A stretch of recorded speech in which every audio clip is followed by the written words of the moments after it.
But anyway, because I searched my own name on Reddit, I did see the original Justin's Deep Dives, the post that was the fan of Justin's Deep Dives. It turned out to be Justin himself saying like, oh, this channel's so much better than Jackson Finelli and Ava. Like I saw it before they were taken down. And I saw it on because I searched my name in Reddit. I saw it across 3 posts. So I remember even thinking, I'm like, is it just the guy who made this channel posting it? Like, why is it the same post across 3 subreddits? Like, is it just a self-promotion thing? And that was kind of all I thought about it. The first thing that I love is that it's simple. There are not 50 million characters. Okay, again, you are criticizing modern SpongeBob. You really are. And like, it's fine, man. Come on, modern SpongeBob sucks. It's worse than it was. Okay, like I get it. I know you want to like it. But like, even in trying to not criticize modern SpongeBob, we can see how you can't even avoid it. I think you're maybe trying a little too hard to be, I'm going to say it, kind of toxic positivity about modern SpongeBob. Is this actually Justin with the $5? Well, thank you for the super chat. I'm truly sorry for everything. I reached out to Ava with no avail. Apologies, everyone. All right. So Justin, first of all, I forgive you. It's fine. It's okay. We're going to talk about the whole thing. Oh, there's so much to discuss with this. This is going to be an interesting stream. Well, I'm glad you're here. I really would like to ask, though, because I was watching your content yesterday, and I do think you have a lot of potential as a YouTuber. Like, I really do. A lot of what I do on this stream is that I tear things down. I tear down AI channels. You know, that's like my main thing that I do here. And I remember I had a nice experience with a channel by the name of Cartoon Corey, if anyone's been around with Cartoon Corey, where when I went over Cartoon Corey's channel, because Cartoon Corey was a channel that everyone thought was AI and was actually human. And as I investigated his channel, I started to see that he was human. And then I actually talked to Cartoon Corey and we had a nice interview. And like, with Cartoon Corey, I was bringing someone up. Like, you know, like I'm not going to be like toxic positivity. Like, ooh, I always tear people down. I just want to bring people up. I love tearing AI channels down. I do.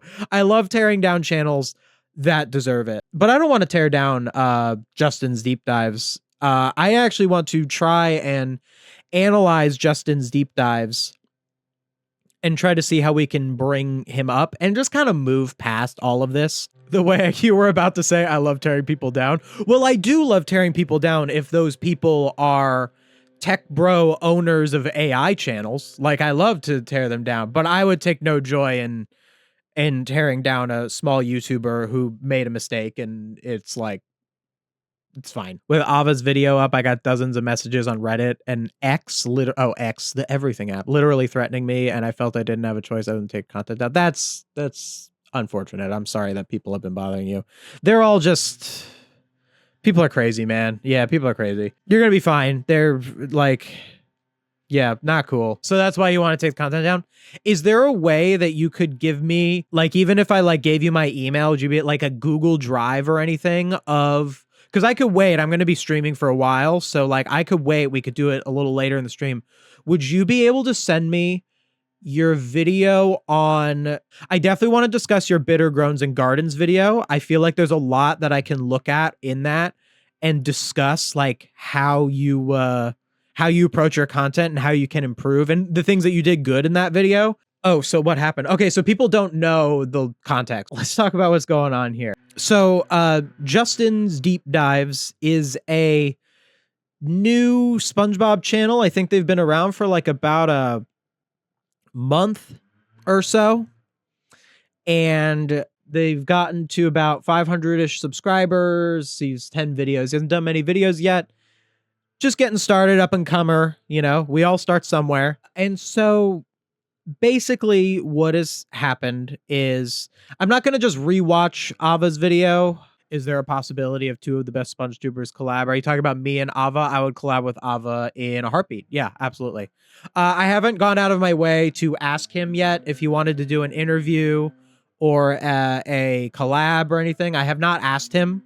I've said in these streams that I would if he wanted to, but I have not reached out to him yet. I'm thinking about doing so Clearly he knows who I am. Yeah, I like Ava. I would totally work with him. And this guy might be the biggest loser of all of SpongeTube. Okay. I don't think I would use. That's just, you know, it's Ava. You know, he's he's a funny guy. You know, but Justin, I don't think you're a loser. I don't think you're a loser, and I think that you can. I think that you can move past this, and I think you can find your place in YouTube. I think you're going to be fine, and I hope that throughout this stream, I can maybe give you some advice on how you can move forward with it. AI excluded, of course. SpongeTruths.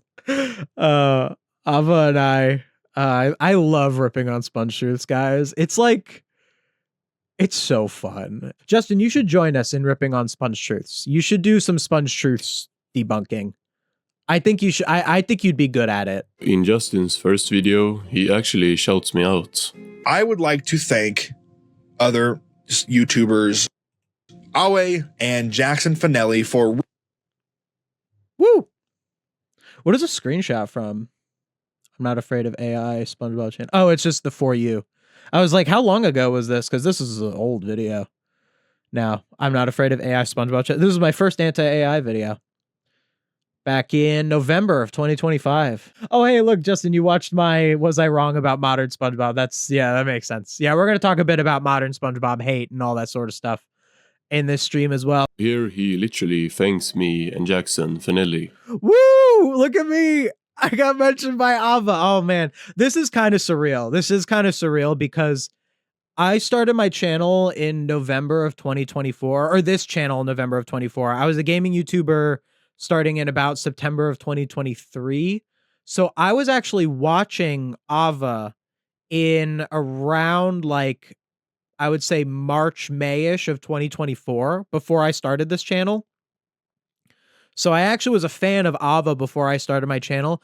Ava wasn't the main inspiration for me doing this channel. Not to say that he didn't help. Definitely, like, I think he made great content. I would say my biggest inspiration for my content is more so Big Joel, I would say. That's probably like number one for me in terms of just how I approach media. But it is kind of surreal that Ava, who I was a fan of before I even started this channel, is now literally saying my name and putting a screenshot of my channel. Also, the most recent screenshot, too. He got a real recent screenshot of it with the Twinkle, Twinkle, Patrick Star theory. Especially, you know, both of their stances against AI, which has been amazing. He even Talking about AI. praises our videos. Awe has a great video on that, and so does Jackson. But he also talks about us in his next video. Yeah, I watched this video yesterday. So I actually, to give a little bit of background, I was a little bit aware of this like little piece of drama. So it's funny. The reason that I was aware of why this happened is actually because of the Twinkle, Twinkle, Patrick Star theory. So I know that I pop up on Reddit sometimes. Like, for example, Sneakers O'Toole was like a big thing with Reddit, but there's been other things. People made fun of me with this Nosferatu. This is a post I really love that someone did. You heard it here first, folks. Christmas is ruined and it's all SpongeBob's fault. Everyone go home. Exactly what I was intending with this title, by the way. Just bait taken. So I get mentioned on Reddit every so often. Here's just a couple of like posts that were like about me. I don't put that much stock in like Reddit posts about me. Like some of them are like, this is like what 114 upvotes. Like this isn't like a super like big post or anything. You know, like I'm not going to really look at this and be like, compared to this video, like if we look like this got 114 upvotes, like this video got 146,000 views. So like compared to the amount of views the actual video got, like, sure, it's surreal to see yourself in a Reddit post, but like compared to the actual views the video got, it's really not. It really doesn't matter. But anyway, like I'm kind of aware that like I get talked about. But the reason that I knew about the Justin's Deep Dives drama is actually because the Twinkle, Twinkle, Patrick Star theory was such a wacky video and it had a wacky thumbnail that I actually did check Reddit to see if there was anything like this, like super serious Sneakers O'Toole, because they're kind of similar. You kind of see the similarities, like Sneakers O'Toole, he's wrong, you know, is all silly. And then like Patrick Star Theory, artistic genius. You know, there's a parallel there. And I kind of thought for a second, I'm like, hey, maybe I got a similar post on Reddit about Twinkle Twinkle Patrick Star Theory. Didn't happen, unfortunately. There was a couple that talked about it, but there wasn't anything like this. But anyway, because I searched my own name on Reddit, I did see the original Justin's Deep Dives, the post that was the fan of Justin's Deep Dives. It turned out to be Justin himself saying like, oh, this channel's so much better than Jackson Finelli and Ava. Like I saw it before they were taken down. And I saw it on because I searched my name in Reddit. I saw it across 3 posts. So I remember even thinking, I'm like, is it just the guy who made this channel posting it? Like, why is it the same post across 3 subreddits? Like, is it just a self-promotion thing? And that was kind of all I thought about it. And then I saw, because I engaged with those posts that said, like, I looked at them, showed me this post while I was just randomly scrolling. And that made me just look at like the whole thing. And that was when I realized that was the case, that it was, that it was, Justin posting his own post pretending to be a fan of his to try and like boost his own channel. And we'll talk about that in a bit. So because of this, I decided yesterday when I saw this that I wanted to do a stream about Justin's Deep Dives, but I actually didn't want to do it on the drama. It didn't interest me that much. I'm talking about it now because Ava talked about it. So it's out there, it's a thing, and it's a part of the discussion. I thought that this was just going to kind of get swept under the rug, and I instead wanted to just do a stream where I was going to discuss Justin's channel and discuss like what he could do to improve. I basically wanted to do like a let's critique a small channel and see what they could do to improve. I wanted it to be educational. I wanted it to be up and coming YouTubers could watch me talk about Justin's Deep Dives and maybe they're making some of the same decisions that they could improve on. These are like, that was kind of the sort of stream I wanted to do. And that's still what we're going to do at the end of this stream, for sure.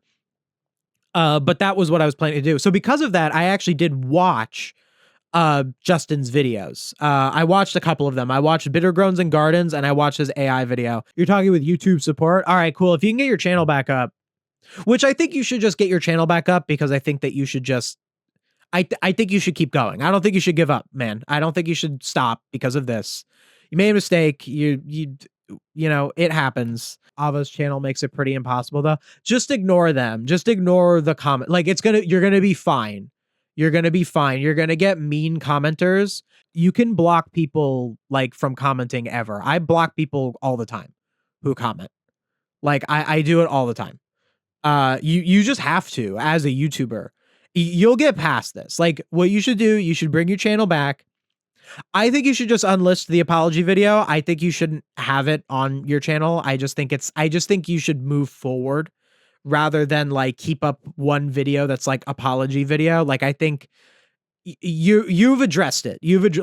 I'm talking about how you're addressing it. Like you're fine. You don't need to have a whole video on your channel that's like, I'm sorry with all this stuff.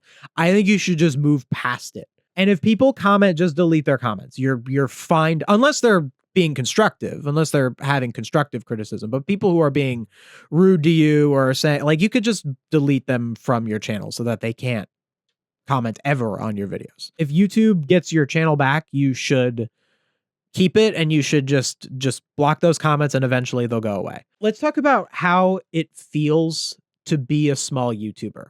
I would know this feeling. As someone, well, I wouldn't say I'm a big YouTuber. I'd say I'm a mid-size YouTuber. I could say that. Could we agree with that? It's my full-time job. That's pretty cool.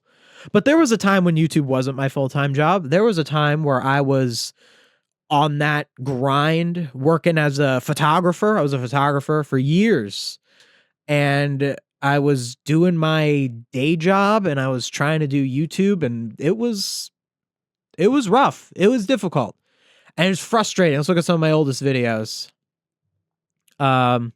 You know, this channel is not a great example because this channel kind of popped off quickly. Let's go to my gaming channel. My gaming channel is much more of a struggle. I've had some low views, 1,000 views, under 300 views, you know. I've struggled with videos at times, and it's hard when you're just starting out and you're trying to get views, and it really hurts. I remember this one hurt a lot. This was a very early video of mine. Super Mario Bros. Wonder just came out. I spent a lot of time on this video. First of all, I wasn't as good at making videos back then, so an 18-minute video would have taken me a lot longer. And I put a lot of effort into this video, and it did not do well. I basically got nothing out of it. All the time I put into this one. And that hurts. And when that happens, when you're just starting out, you think to yourself, if only YouTube would just give me a chance. If only it would give me a chance. I know that it would do well if just more people watched it. And when we're in that mindset, we sometimes think that there must be some kind of way we can get more people to watch the video besides just the regular YouTube algorithm. You know, for some people, this involves asking their friends and family to watch their videos. Hey guys, oh, I just did a new video. I used to, when I was just starting out, I used to post on like my Instagram stories for like personal friends of mine to be like, I just did a video. Like I didn't like beg them to watch it. I was just like, I did it. So like if you're interested in the subjects, then like if there's someone I personally knew was interested in the subjects of my videos, you know, I have a couple of friends who were like Nintendo fans who like might have seen just my Instagram story. Or whatever back then. I don't do that anymore. Or a Reddit post.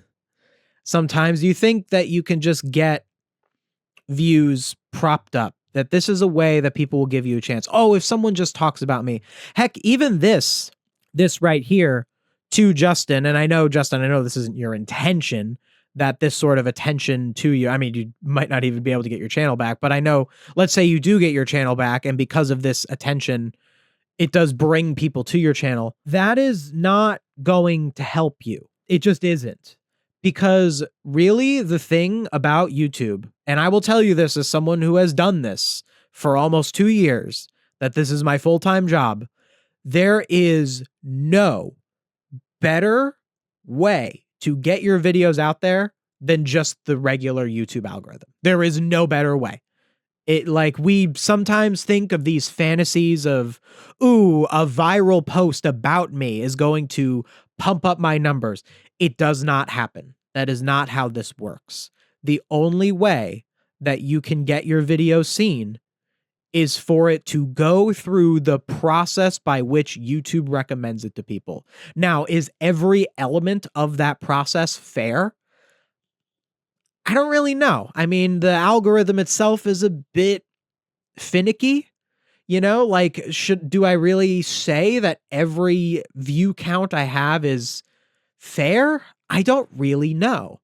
It's hard to say. I mean, I feel like I'd be a little ungrateful if I said that my view counts are not fair, you know, like, you know, maybe it's the other way around. Maybe I don't deserve 131,000 views on my Is SpongeBob Season 17 Still Bad video. Maybe that's just because YouTube prioritizes negativity and it pushes this out there because it's negative. And that's why, I don't know, maybe that's more of a philosophical discussion.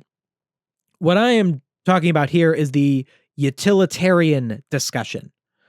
For you, Justin's Deep Dives, you're doing a channel. How do you best get yourself out there?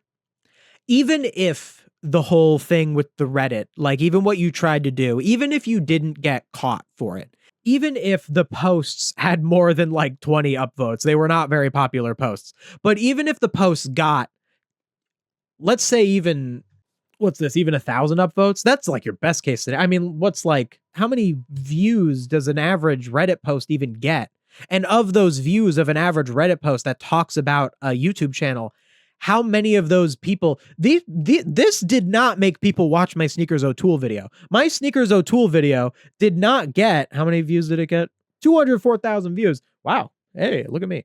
My Sneakers O'Toole video did not get 204,000 views because there was a Reddit post on r/super serious Family Guy that said super serious Sneakers O'Toole.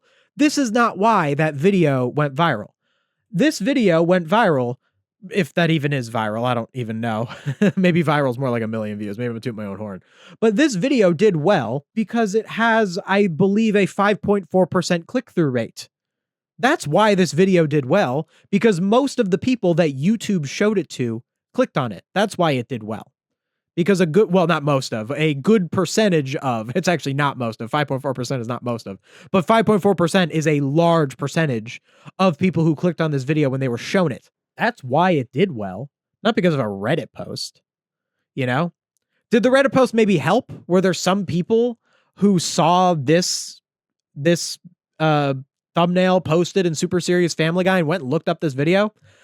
I would say could not be more than 100. Could not be more than 100 people actually did that from this post. That is not going to sway how many views this video got. In fact, if those 100 people who watched my Sneakers O'Toole video because of this, 100 people did not view this video, it would have the same amount of views. Minus 100. It just wouldn't make a difference.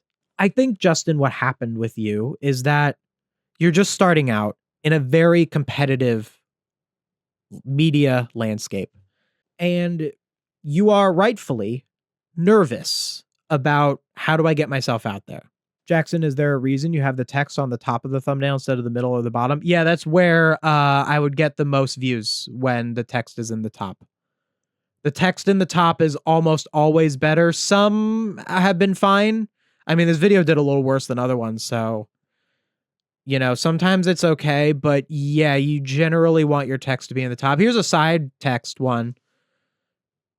You do not want your text on the bottom in a thumbnail ever, because then the timestamp blocks it. You have your videos. Would you be able to share me at least your Bitter Groans and Gardens video? Because I feel like it would help a lot if I could show the audience your Bitter Groans and Gardens video, and that I could kind of live critique it. You're going to share with me? Thank you so much. Because I think it will help up-and-coming YouTubers who are going to probably see this video because of the drama, because the drama is going to prop up this video. I didn't think that the video where I covered you, Justin, was going to get like a lot of views. I can't promise that this one's going to get a lot of views. You never know. But this one is more likely to get views because it has drama. And I want to use that opportunity to get something positive out of this, which would be teaching people about YouTube and all this. I have a question: how to make views if we want to make one video. I'm making an animated short story. An animated short story, huh? What you are making is not the same as what a regular YouTuber is doing. So what you need to worry about is not so much viewership on YouTube, more so like industry related stuff. Like if it's a short film, you probably want to look more towards stuff like festivals. If you don't already have a foundation as being a known artist, there's probably nothing you can do to guarantee getting views if you're only doing one video and you don't have a foundation. Like, for example, one of my goals with my channel is to create a TV pilot, and using my foundation as a channel and the fact that people know who I am because of my channel to get viewership on that. So there isn't really anything that you can do to get it out of context. There's a chance that one video, if it's a really eye-catching animated short story, you can maybe get lucky, but at that point you're rolling the dice. I would say just keep working on your project. So it's cooked for me? Not really. You're not cooked. It's just you have a long journey ahead of you. Your journey does not end when you post your animated short story onto YouTube. You just have a long journey ahead of you. You either have to establish yourself in another way and then post your short story, or you post your short story and you try to get it into like film festivals. That's basically your options in order to like try and use that as a genuine into like the industry, or a genuine into getting fans and getting well known. So no, you're not cooked. You have a lot of stuff that you can do, but it's very difficult. And that's the same answer that I would give to Justin's deep dives, by the way. That's like, you have ways that you can be successful. I had ways that I could be successful. Took me a long time. I started this channel in November of 2024. I became full-time in December of 2025. Took me about a year to go from starting this channel to being full-time. About 2 years of being a YouTuber at all. And I keep in mind that it also depends on certain skills as well. Like, I have a master's degree in creative writing. I have very strong knowledge of the thing that I was talking about, and I figured out a wave to ride on YouTube to get myself into it. These are all different factors that you might be able to do. Yeah, it all does depend. But no, there is a path. There is a path for anyone to be successful. I do truly believe that. Okay, so Justin has been kind enough to send me the file from his right now taken down Bitter Groans and Gardens video. The reason that I want to watch this video is because I want to give Justin some advice on how he can best move forward from this. And I also want any up and coming YouTubers, or just people who are interested in how YouTubers operate, to be able to get something out of me going over Justin's videos and discussing them and critiquing them, and seeing how he could move forward as a creator. Because I do think that, Justin, you have a place on YouTube. I believe that you belong and you should give it your all. And there are just a couple of things that you need to learn about the platform and how to best go about things. And that is what I would like to go over today. So this video is, we got the title and thumbnail here. Oh, great. It doesn't go in. Okay, let me just screenshot it so I can get the thumbnail. So when it comes to critiquing any video, the best thing to do is to start by talking about the title and thumbnail. The title and thumbnail is oftentimes the most important part of whether or not your video gets views. That will, it really determines a lot. And there is also a very limited amount that you can do with titles and thumbnails. This was one of the first posts that I ever saw on Reddit about me 10 months ago, back when I had 4.29k subscribers. A long time ago, huh? And in this post, a lot of people were clowning on me for my this didn't work, this works, this doesn't thumbnails. But really, there isn't that much you can do. It's very narrow what you can do to make thumbnails work. It's not easy. Very few thumbnails will actually get you views. I've actually been able to do a bit less this didn't work thumbnails, but I still do a lot. This works, this doesn't. This didn't work, not good, still bad, this isn't working.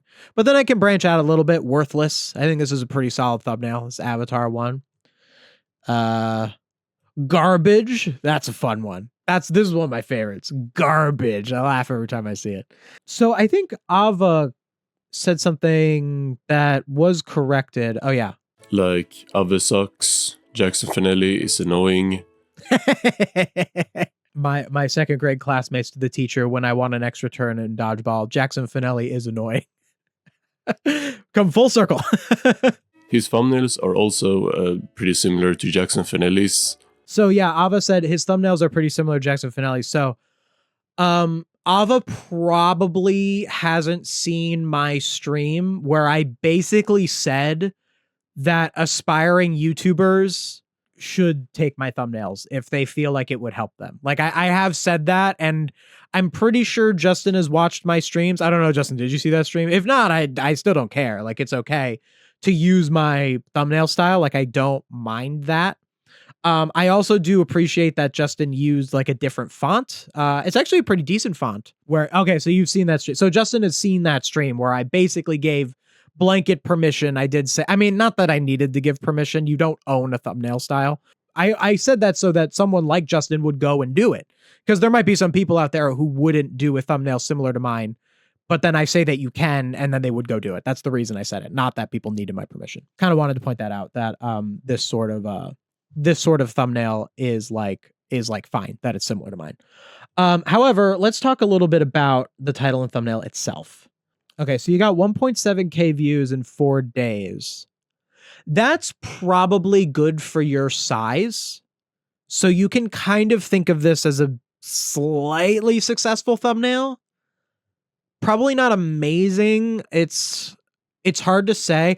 It crossed 5K this morning before you deleted it. The Bitter Groans and Gardens video had 5K views before you deleted it with at your size. Yeah, I'd say that's pretty successful for your size. One small piece of advice, you should utilize drop shadow. I don't know if you made that in Photoshop or anything, but you should definitely utilize drop shadow. It would have been much better visibly. So like notice how if you look at my modern SpongeBob's worst idea yet, if you look at the pineapple and the Squidward's house, you notice they have shadows behind them. It makes it that the fact that they're in front of the text, you can read the text a little better. It looks like your thumbnail doesn't utilize drop shadow when I think it kind of needed it. Also, Squidward's hat is blocking the W a little too much.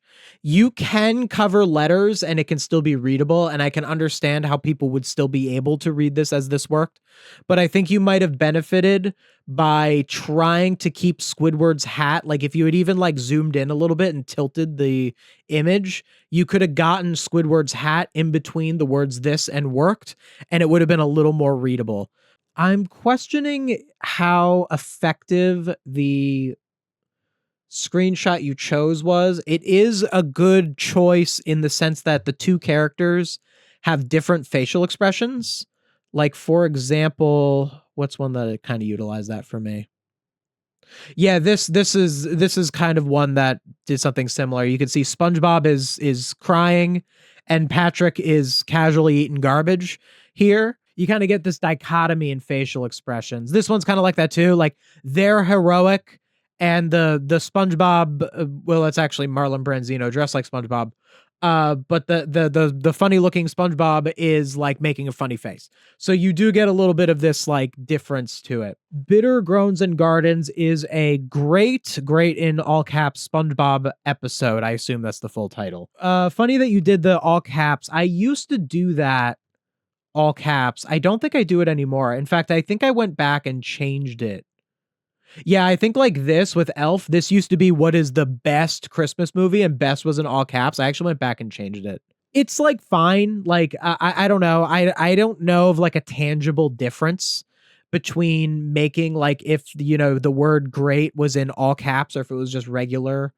I know that there's a thing where it does the word that is in all caps stands out to the people reading it. I guess I just kind of want to put out there that it might not be as necessary as you think it is. I chose to stop doing the all caps in certain words in my titles more because I'm generally a bit more academic, and I feel like that kind of emphasis is not really in line with my brand. It is definitely associated with more so like, for lack of a better term, like Mr. Beastish stuff. I don't even know if Mr. Beast does that, but it is kind of like that sort of like, emphasis kind of thing. It does give that off a little bit. And maybe if that's not what you're going for, you might be better off just having it be not all caps in the words, because it might actually be giving a different thing. Again, it's not the be all end all. I definitely have videos that have all caps words that got thousands upon thousands of views. Let's talk about the title itself. So I generally avoid having any of my videos be something along the lines of this thing was good. It's a tough world. It's a lot of competition, and generally videos that just say like this was great, especially the word great. Like you kind of want to avoid certain words like this was so good, or this is crazy. Crazy is another one that you see. Oh, this episode is crazy. You kind of want to avoid that. It's a common pitfall with new YouTubers that they will just make their video something like this episode was good. And by the way, you could probably look at some big YouTuber and be like, well, they just put out this video. Here, I'll give an example to you. Here's an Ellis Mark. I'm thinking about it right now. Family Guy's awful new Christmas special. It just says awful. Like I think that he can do this because people just follow him like periodically. I think he's earned just having his title just be this episode is bad, or this episode is good. Yeah, this episode is good. these are pitfalls. You need to have more of a hook than just saying this episode is good, this episode is bad. I'll give you an example. So this video is about the episode Sheldon SquarePants. It's a criticism of the episode Sheldon SquarePants. And I did an A/B thumbnail and title test. And one of the titles was this episode is everything wrong with modern SpongeBob. And another title was Sheldon SquarePants is a mess of a SpongeBob episode. This title won. And I don't think it's a coincidence that this title won. And we'll talk a bit about the difference between negative and positive. And if you want to do something positive, we will talk about ways you can navigate that too. This also applies to positive videos, just so you know. It's not just about it being negative. It has more of a hook. This episode is everything wrong with modern SpongeBob. Now, one thing that does kind of contradict this is my most popular video is Bizarro Bottom is a mess of an episode. And that basically means Bizarro Bottom is a bad SpongeBob episode. Like, they mean the same thing, but I don't think this would have gotten as many views if the title of this video was Bizarro Bottom is a bad SpongeBob episode.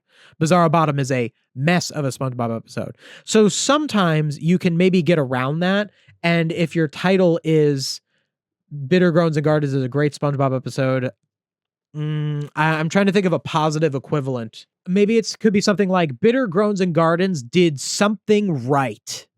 Did this right. And then there's a little bit of mystery. Like, here's how you win with titles and thumbnails. Here's the secret.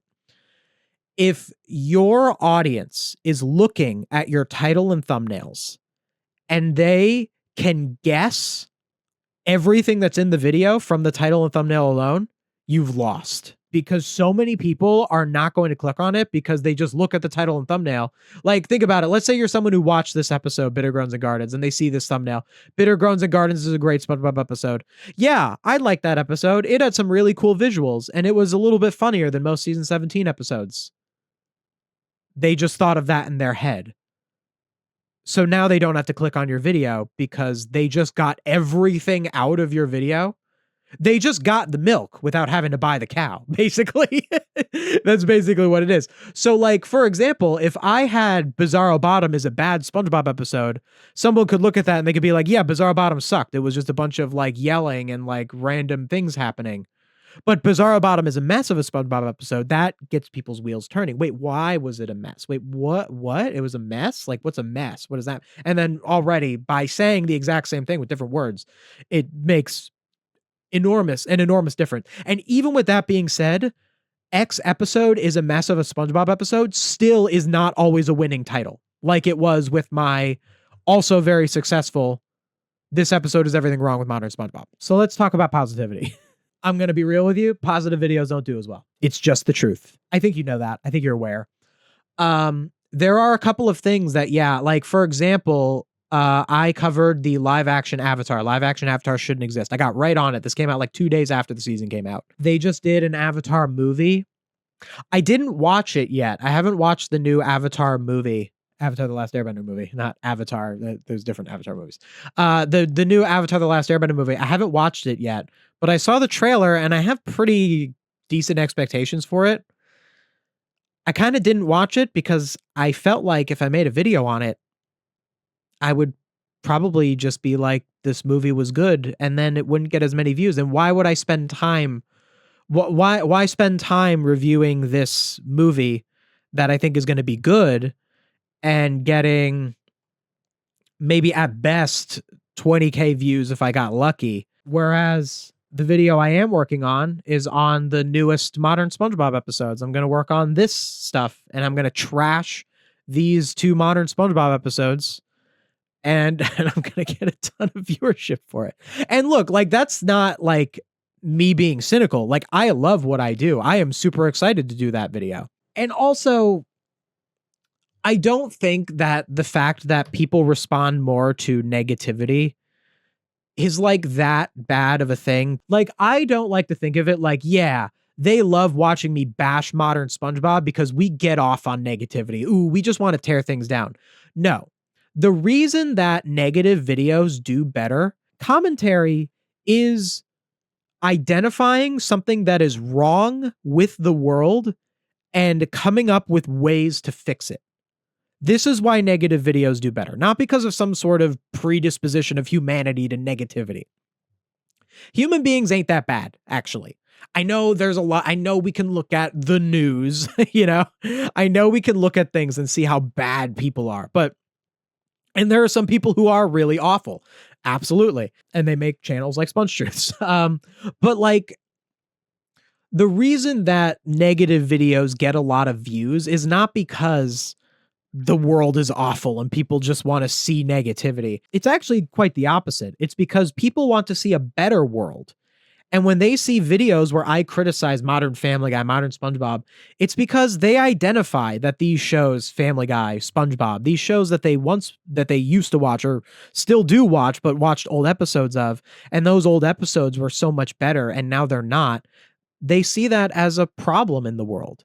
And by me pointing out that problem, I give those people hope. Like, there are people who get hope out of seeing me criticize SpongeBob and Patrick aren't characters anymore. I say in this video, I'm like, hey, here's what the SpongeBob writers could do to make SpongeBob and Patrick actual characters again. And I said there was a whole thing that they should do. They should have a list of writing rules that they should follow with every episode. That was what I stated. And the SpongeBob writers aren't going to do that because they don't change based off of what YouTubers say. But at least the people who watch this video can know that that would be a solution. And I think that that's comforting to people. And when your video is Bitter Groans and Gardens is a great SpongeBob episode, inherently, that is less interesting. It just is. It just is. So what you actually want to do, if you want to be positive, you want to twist the positivity, not into negativity, but into a broader discussion. So for example, my two most positive videos are Was I Wrong About Modern SpongeBob and How Search for SquarePants Crafted a Meaningful Story. They did okay. They did fine. I knew that they weren't going to do as well as other ones. Compared to I know 42K views to someone who's just starting out, that probably sounds a little insulting that I'm saying 42K views. Well, first of all, this is 42K views 6 months ago. This was more like 10K views, like right after it came out. This one kind of had, like, same thing with this. These were mostly like 10K views, like when they actually came out, like in the first week or so is actually where they were. They've grown since then, and that's what happens with a lot of videos. But like, these aren't Modern SpongeBob taught this lesson better. 104K views. Actually, this is a pretty positive video if you think about it. But it's mostly me criticizing the bully. It's not Modern SpongeBob forgot how to write science fiction. Also a very positive video, by the way. I talked a lot about classic episodes that did a very good job writing science fiction. So there's a lot of positivity in this video. Basically, what I'm trying to say is that if you want to do positive videos, you want to talk about what you like about Modern SpongeBob, that's great. Even if we don't even agree, because I don't think Bitter Groans and Gardens was a very good episode at all. I think it was kind of trash. I think it was better than a lot of episodes around it. But like, that's fine. I don't like, my criticism is not of your opinion, because your opinion is your opinion. And as long as you have an actual argument for your opinion, like, that's super fine. I would love to prop you up, even if you make videos that are like, Jackson Finelli is wrong about Modern SpongeBob. Make that video. Argue against me. I would love to. I'll make a video responding to your video about it. That's awesome. You could totally do that. My advice to you today is not going to be have my same opinions about Modern SpongeBob, because like, I'm going to share my opinions on Modern SpongeBob, and maybe if you are like, maybe you'll agree with me. I don't know, but I'm not going to tell you that that's what you need to do to be successful on YouTube, because you don't need to do that. You can have a successful channel where you speak positively of Modern SpongeBob. Like, a good example of how we could apply the video you just did to one that I did. Oh, look at this. I basically did the same title as you. Tango Tangle is a solid Modern SpongeBob episode. Solid.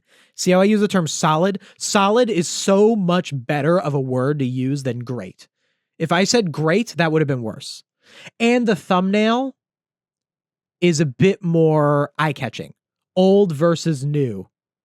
Someone made a joke where they said that this thumbnail looks like it's Monty P. Moneybags transitioned. Isn't that funny? That's one of my favorite comments on this video. Doesn't it kind of look like that? Isn't she lovely? Isn't she wonderful? Just look at all the discussion we did that was just on The title and thumbnail. That is a very important part of any discussion of being a YouTuber. But let's get into the actual video.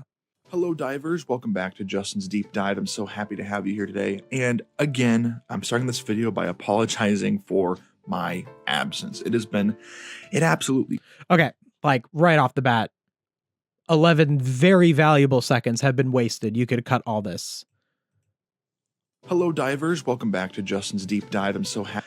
Hello, divers. Okay, like I get it. You're trying to like do a thing. You're trying to do a thing. Don't put it in. Don't make it the first thing you say.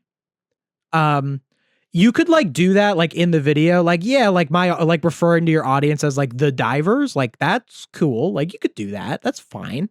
But yeah, you do not want to start off your video by saying, hello, divers. Welcome back to Justin's Deep Dive. I'm so happy to have you here today. Yeah, you don't need to do any of that. So you're just wasting time. Hello, divers. You cut. Welcome to Justin's Deep Dives. They already know what channel they're watching. I do understand the temptation to want to like brand yourself early on. I have this in one of my videos, as we can see. It's probably dying for, it's the Splinter, I think. Watch this. Look, I've done this. So, okay, look at how I begin my Splinter video. So first off, one of my most disliked episodes of the entire SpongeBob series is... Notice how the first thing I say is about the subject of the video. Always make the first thing you say in a video actually about the video. You don't want, hi, I'm Justin, welcome here, thanks for being here, thank you this. Thank the audience at the end. You can thank the audience at the end. It's good to thank your audience. That's fine. But you don't want to, at the beginning of the video, be like, thank you so much for watching this, that, the other thing. You just go right into it. Give them what they clicked on the video for immediately, or they're going to click off. Hello, everyone. All right, so look at this. So this is about 22 seconds into the video. Into this Splinter video. I did a whole little rigmarole here. Hey, the Splinter, should they have deleted the script? That whole thing. I did a little effect because I used to feel like I had to overcompensate with big effects and put like a script being shredded. I don't really need to do stuff like that anymore. It was kind of a waste of time to do all that. Maybe I'll do fun stuff like that if I see a reason to, but anyway. We got 22 seconds in, and here's what I did in this Splinter episode. This was back in September, so well over like 9 months ago, almost a year ago, actually, the Splinter video.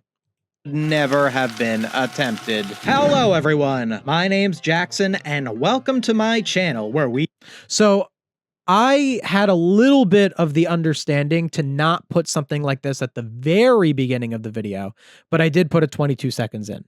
We discuss the ins and outs and the highs and lows of storytelling. See, and I tried to do a little like fun little thing, ins and out. Ooh, I'm Jackson. Welcome to the channel. We're going to discuss the ins and out and highs and lows of storytelling. Ooh, I thought it was so clever when I came up with that. Don't do this. Just cut it out. It doesn't matter. You don't need this. You don't need to do what I did there. It doesn't matter. It's fine. No one cares. I'm sorry. People don't care. If someone cares enough about your channel that they would care about that branding, you've already won them over. They already care about your channel. They already love you. All you're doing is just wasting the time of the more casual viewers who aren't thinking as much about you. And those more casual viewers, I know they're not like the most important people to cater to, but they do make up a very big part of just like your general viewership that props up the more dedicated viewers. You need those less paying attention viewers in order to prop up the viewers who actually care a little more. You really insist on it. I don't think it's going to tank you. I don't think it's going to ruin your channel. I don't think it's going to ruin your videos. I mean, my Splinter video did fine. I think I did it in the Dying for Pie video too. Like, it's okay. Like, you're going to be all right. I'm just letting you know that it's not necessary, and that if you put it at the very beginning of the video, you are going to tank your viewership. If you put it 30 seconds in, if you put it after the intro, you'll probably be fine, but it's still not necessary. And again, I'm starting this video by apologizing for my absence. It has been absolutely crazy, but really great. Okay, you never, okay, not never.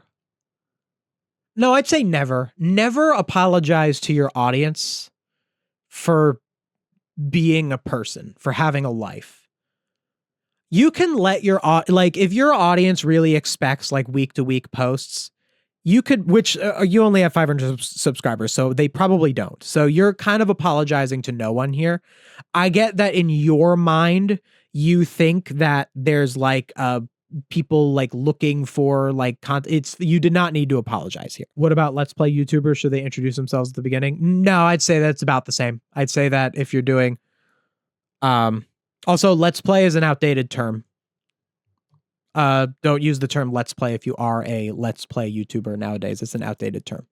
It comes off like you're out of touch. You are a game streaming YouTuber or whatever kind of streaming you do, a challenge YouTuber, or even more specific to like whatever game you play. I don't know what game you play, but no, you don't really need to introduce yourself at the beginning. No, yourself should speak for yourself.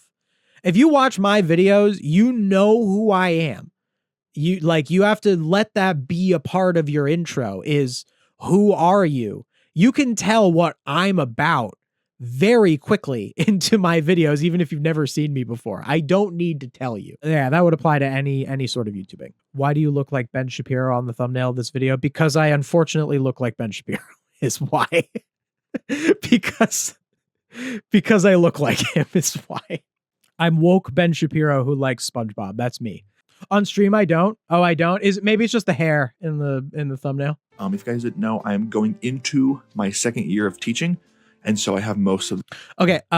You're being parasocial. I said a little earlier in this stream that I was a photographer for a couple of years. Like I mentioned a little bit of my personal life just now. So like you can share parts of yourself with your audience. Like that is kind of fine, but it needs to be relevant to the actual video. Like the people who clicked on this video, they clicked on it to hear about a SpongeBob episode. That is what they did. So when you're going into like, oh yeah, like I just started teaching, I just started doing this, it undermines you. It undermines what you're trying to do. Like for example, I recently did a video on my podcast channel that was very personal. How I turned my YouTube hobby into a career. 2024, 1K subs. 2026, 20K subs. Under 1,000 views. Tanked. Didn't do very well. Compared to the other videos, this one was just posted, so that's going to get a lot more than it. But, well, like, look at this. Look at this. 1 hour ago, already over 1,000. This is already over 1,000 views. It's got less than 1,000. But it's okay that I did this video. Because I'm sure that of the 880 views, of the people who actually watched it all the way through, I'm sure that they were people who were genuine fans of me. I'm sure that people who watched this stream and wanted to hear about my backstory, about my lore, were people who really did want to hear about it. They were real fans of that. And basically, if you want to share stuff about your own life, stuff about, you know, your journey as how you wanted to become a YouTuber because you were an English teacher, you have to get to a point where, first of all, you have enough of an audience that there's people who want to know about that specifically, which will always be a pretty small portion of that audience. And you have to earn it. You know, you have to earn it. But yeah, you don't really need all of this. I mean, 18 seconds in and you haven't even really talked about the episode. The summer off, still get paid, love it. And I've been doing a lot. I've been going on a lot of trips, and I'm actually on one of my vacations or mini vacations right now. I'm about 30 seconds in. You're almost talking like it's the beginning of one of my live streams. Like I don't usually give that much, but I will sometimes at the beginning of my live streams be like, "Hey, how's everyone doing? You know, what's up? You know," and I'll like actually like kind of have a little bit of this kind of introduction at the beginning of a live stream. And then when I take that live stream and put it on Jackson Finelli podcast as a segment that is for the mass audience, because the live streams are more for the core audience. When I take what I do in the live streams and try to present it to the mass audience, you know what I do with all those pleasantries? Cut them out. Cut them out. Because the mass audience don't care about pleasantries. They don't. The core audience does. I think maybe something that could help you here, because clearly you want to have a bit of a community. You want to share stuff with your audience. That's totally fine. I do that too. Basically, I think you just want to get to a place where you can live stream. You know? Takes a while to do that and properly do it. You could start live streaming as you start the channel. I did that a little bit. I wouldn't recommend it. I think you should probably build up a core audience before you start live streaming like I did, because you're going to be getting slim pickings. Live stream audiences can be a lot smaller, but I think you could get to that point where you could do live streams. Heck, do what I do. Take down SpongeTruths videos. That's fine. You could take down SpongeTruths videos. I don't own SpongeTruths. I don't own taking down SpongeTruths. Just, maybe try to cover different videos than the ones I cover. That's what I generally try to do with Ava. I try to cover different ones than him. Sometimes we covered the same sort of stuff. There was one time where we covered the same thing on the same day.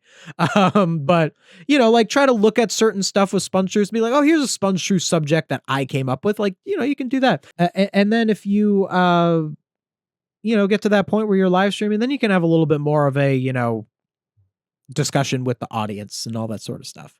But the beginning of an actual video, a video essay, is not the place for this. It is not the place for any of this.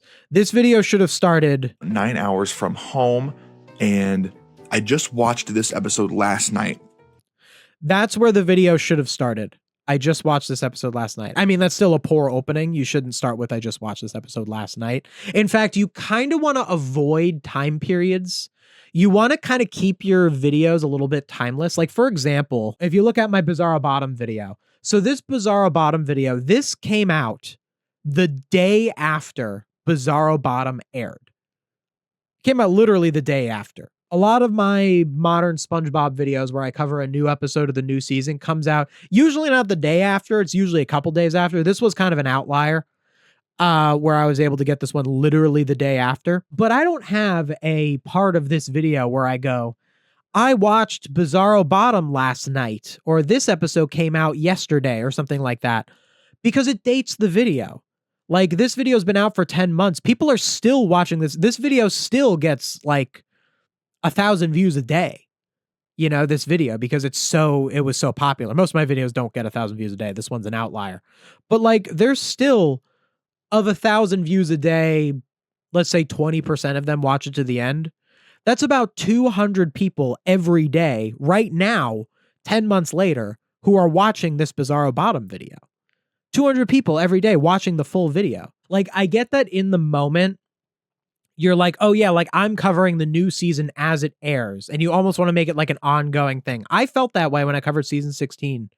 Where it was like, yeah, every week, every so often, it was like, here's a new one. Here's a new, I covered Go Fetch. I covered the Halloween episode. Here I covered Laundro Madness. It really felt like I was covering week by week. Feeling like that now. It's like, oh yeah, is SpongeBob. Even this one, actually, look, you got to learn the rules to break the rules. So I generally don't like to date my videos in a certain way, make them feel dated.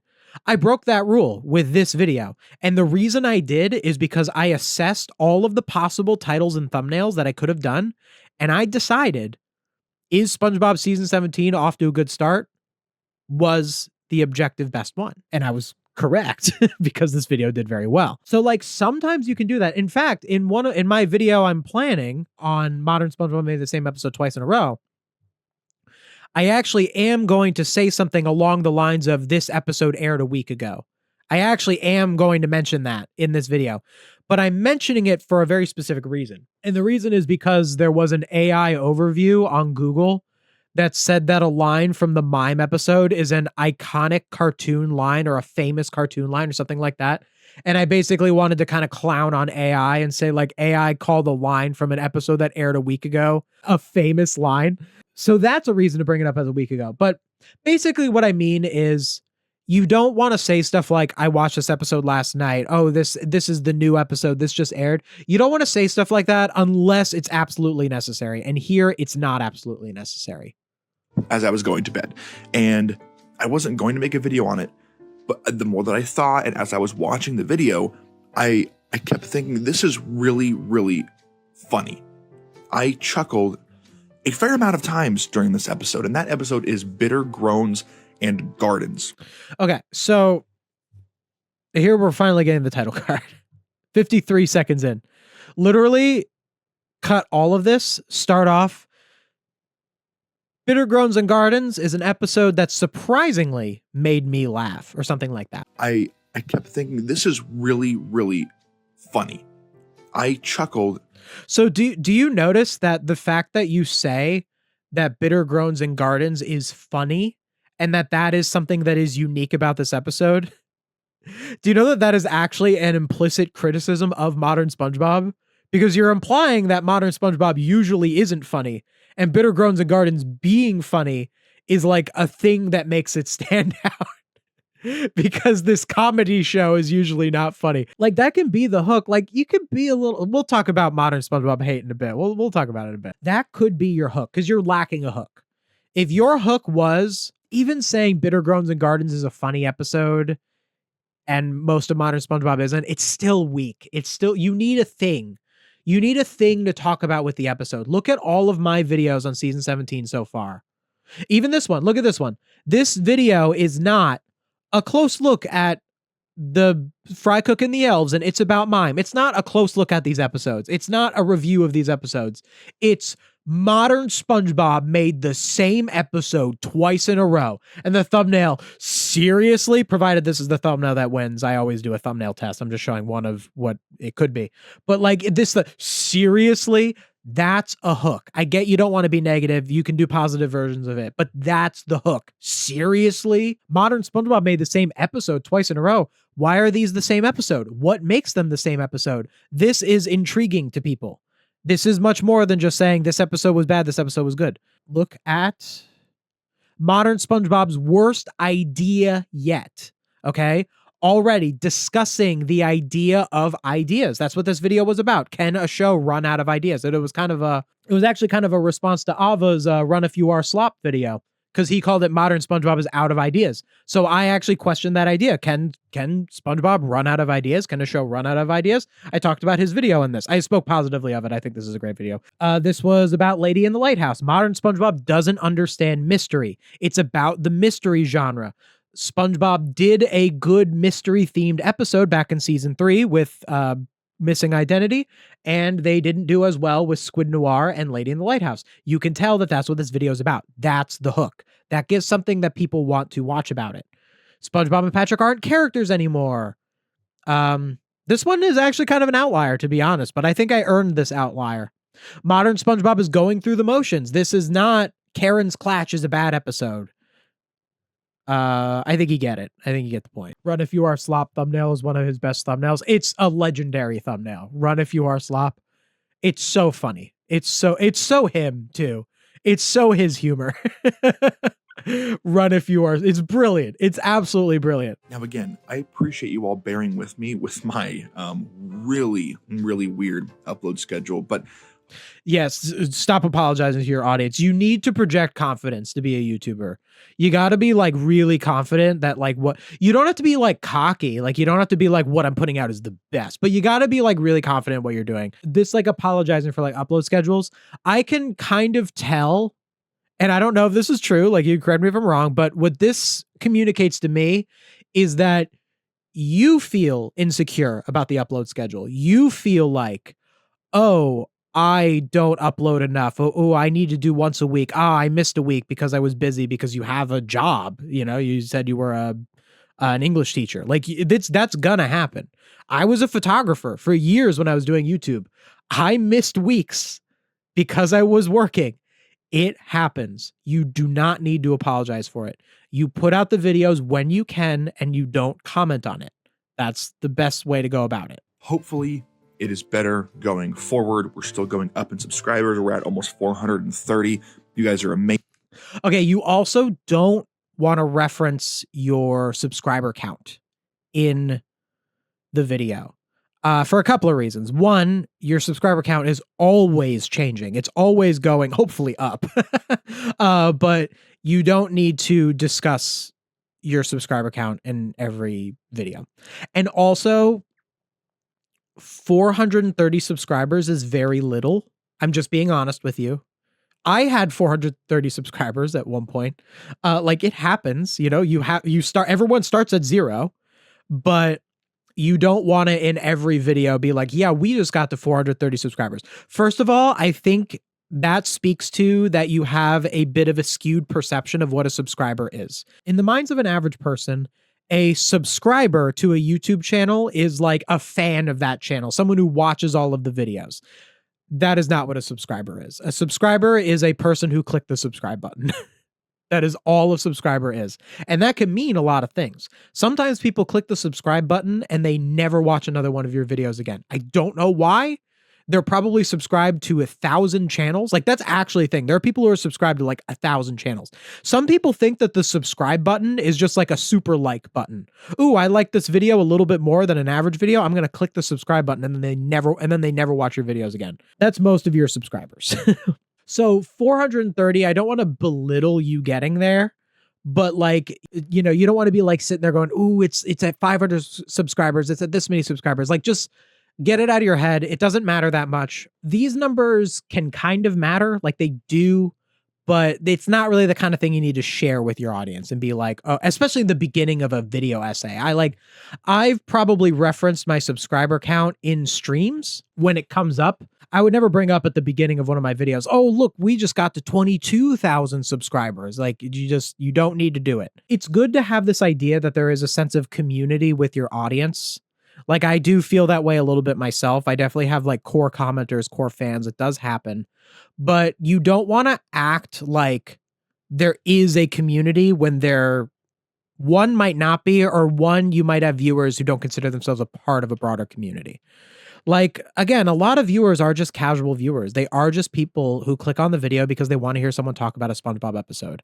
It might not be that big of a part of their life. And those people are generally not going to be the channel members. They're not going to be the people who watch the streams. They're not going to be the people who comment every video. They're not going to be the core fan base. They just aren't, you know? But that is still a lot of your audience. And that's not bad. It's not wrong for someone to watch like one of your videos every so often. People engage with content in different ways. Maybe someone doesn't really watch a lot of YouTube and they just watch your videos every so often. Maybe there's someone who only watches YouTube while they're at work. And when they're at home, they watch movies, you know, or they play video games. They don't watch YouTube. Depends on the person, you know. You don't want to be expecting that every single person who watches your videos is a part of this one big core community, that they really want to be a part of that. When there's people who do, great. That's awesome. I love that I have channel members. I love that I have people who watch all the streams. They're awesome. They are the core audience, but that's not everyone. And most of the people are not that, and they're not going to be interested in the day-to-day updates on subscriber counts. Amazing. I'm hoping to make a Twitter and a Discord, all of that very soon. So just hang tight. So, okay, these are things you could mention. A Twitter and a Discord. Yes, these are things that can help your channel for sure. So those are fine things to mention in a video. Don't do it in the first 2 minutes. Mention it. Here's what I've been doing lately. What I've been doing lately is I have been bringing up the Patreon and channel memberships. I think in the past 3 videos, I put it at like the beginning of the 3rd section. I don't put it at the very end, but I put it at about the beginning of the 3rd or 4th section of a video, depending on how long the video is. And I go, hey, before we get into the next section, just want to say I have a Patreon. I have channel memberships. If you really want to support the channel, please do. Now back to the video. And like just a quick little thing, and you want it to be quick. Again, you're not talking about channel members or a Patreon. You haven't gotten there yet, but you're talking about like a Discord and a Twitter. You're trying to form more of a community. I get that. You need to put it a little later in the video. You can have it, but you need to put it a little later in the video. Hey, quick, before I get into the rest of this video, I'm also trying to start on Twitter and I'm starting to do a Discord. So, you know, go look for that. Like, you could throw that in there, but don't put it in the first minute. You don't want to ask your audience to go out of their way to be a bigger part of your channel when you haven't even given them a reason to want to be. You haven't given them the content yet. The reason that I put, hey, come join my Patreon, join my channel membership around 15 to 20 minutes into my videos, closer to the end, is because people have watched a bunch of the video already. If I have earned their respect at that point, then me asking for that comes off as earned. Whereas if you ask, hey, go to my Twitter, go to my Discord at the very beginning, when you haven't even given the people watching a reason to want to do that, it just doesn't come off the right way. And I get it. I get why you want to say it earlier. You think, oh, most people click off. Not everyone watches to the end. Well, it doesn't matter, because the only people that would go and join your Twitter and your Discord are the people who are going to watch the end anyway. The people who click off after 2 minutes weren't going to go join your Twitter and Discord regardless. So you don't need to cater to them by putting it early in the video. So it's a win-win to put it later in the video. Now, this episode is tied with Lady in the Lighthouse, which I also really enjoyed, but I wanted to talk about this one specifically because it really called back to the So there's this thing. It's called a cut tool. And you go into a video and you can take that part where you said and you can cut it. I'm being rude. I'm sorry. Being mean. You can cut out it's basically you can cut out you cut out ums in video essays. Ava doesn't, right? Ava has us in his, doesn't he? I don't know. Maybe that's a part of your brand. Is that you say maybe it sounds, because Ava does have us. But I feel like that's Ava's thing, It's just so conversational. You find the charming. Maybe it's because I'm so tired of AI. Maybe. I wonder. I actually don't know if these are scripted. I know Justin's not in the chat anymore. I'm going to assume that these are unscripted. They seem like they're unscripted because my videos are scripted. So there's no ums in my videos because they're scripted. My live streams aren't scripted. So there's ums in those, but I generally cut them out. I don't cut out every from my live streams. It would take too long if I cut out every single one. But I'll generally cut out ums in my live stream. So maybe it's just because you're talking off the cuff that you have an I don't know. That right there, I feel like you really could have easily cut it out. I'm going to make a video on this eventually of my history with SpongeBob, but for right now. Okay, so you can shout out that you might do future videos. Again, you can't do it when you haven't even given them any content yet. You can talk about the videos that you're going to do. Like I'll say it sometimes. I'll be like, yeah, I'm thinking about doing a video where I rank every Bubble Bass episode. Like I think I've said that offhandedly in a couple of videos, even like main videos, not even just the streams. I think I've said in videos, I might do this video. The Bubble Bass one is particularly funny because I've been talking about doing that Bubble Bass video for like 6 months now, and it still has not made it onto my list. It's coming, guys. It's gonna happen. It might come after GTA 6, but it'll probably come before the Winds of Winter. Just know that I've been a fan my entire life. I'm 24, I'll be 25 in less than 2 months. This show is way too much personal details. Streams are a bit more talky, but you could be a little more conversational in main videos. Like maybe it's just a different kind of content. That's kind of Ava. Like Ava is very conversational. Like my stuff is really scripted. Like my stuff is really rigidly produced the way that I do my video essays. You don't have to be like me. It's true. You don't have to be. Ava's successful and he's not like me. It's okay. One thing to think about is you would have a better shot if you're more scripted and if you're more rigid, similar to me. I think that you would just have better chances of being successful. Not to say that you can't be successful being more conversational, being more off the cuff, being more of this more simplified editing. We'll talk about the editing in a bit. I mean, Ava made it, and he's much more conversational. He's much more off the cuff, and he did well. It can happen. I'm not saying it can't. I think that you would have a better chance going the other way. Just something to think about. You don't have to do it. You can find success otherwise. Now, I'm not going to do an entire recap, but essentially the gist of the episode is it starts. Okay, I'm not going to do an entire recap. My dad was a theater teacher and he would teach acting classes, and I would be in acting classes with the other kids. The main thing that we did in our acting class was we would present monologues. We would learn monologues and we would go up and we would act out the monologues, and then we would give feedback and all that sort of, like an acting class. And every so often someone would go up and they would go, I'm a little sick today, so like I might not be as loud as usual. They would come up, they would say stuff like that, oh, I didn't learn all the lines yet. And my dad would do this with his hands. And the person going up who just said the thing would go, what are you doing? And my dad would be like, oh, that's disclaimer. That's disclaimer. And that's what that was for me. Oh, I'm not going to recap. I'm not going to recap. Just don't recap. That's fine. Like, and I get it. And clearly you said that because you watch me. You said it even earlier that you watch my streams. And I say all the time, oh, no villains are safe. Oh, SpongeTruths. They're just recapping. They're just recapping. So I can tell that that's why you said that. But you don't need to. If you just don't recap and let the content speak for itself, you're good. You're all fine. You're fine. You don't need the disclaimer. You don't need, it just comes off that you're not confident in your own video. When I think that one of the things that you really need to work on the most, even beyond just this technical stuff, is just being really confident in your own content. Being really confident. Yes, I do have a place on YouTube. Yes, I do have important things to say about this show. And I know that when we're just starting off, we get this imposter syndrome. We get these thoughts of, am I enough? Is this good enough? Hey, I still think that. I will think when I put out a video, I'm like, is this the right, like, is what I'm saying making sense to people? I think that all the time. It's normal, but I don't let it come through in the video. In the video, I'm confident. The first thing that I love is that it's simple. There are not 50 million characters. Okay, again, you are criticizing modern SpongeBob. You really are. And like, it's fine, man. Come on, modern SpongeBob sucks. It's worse than it was. There's so okay, like I get it. I know you want to like it.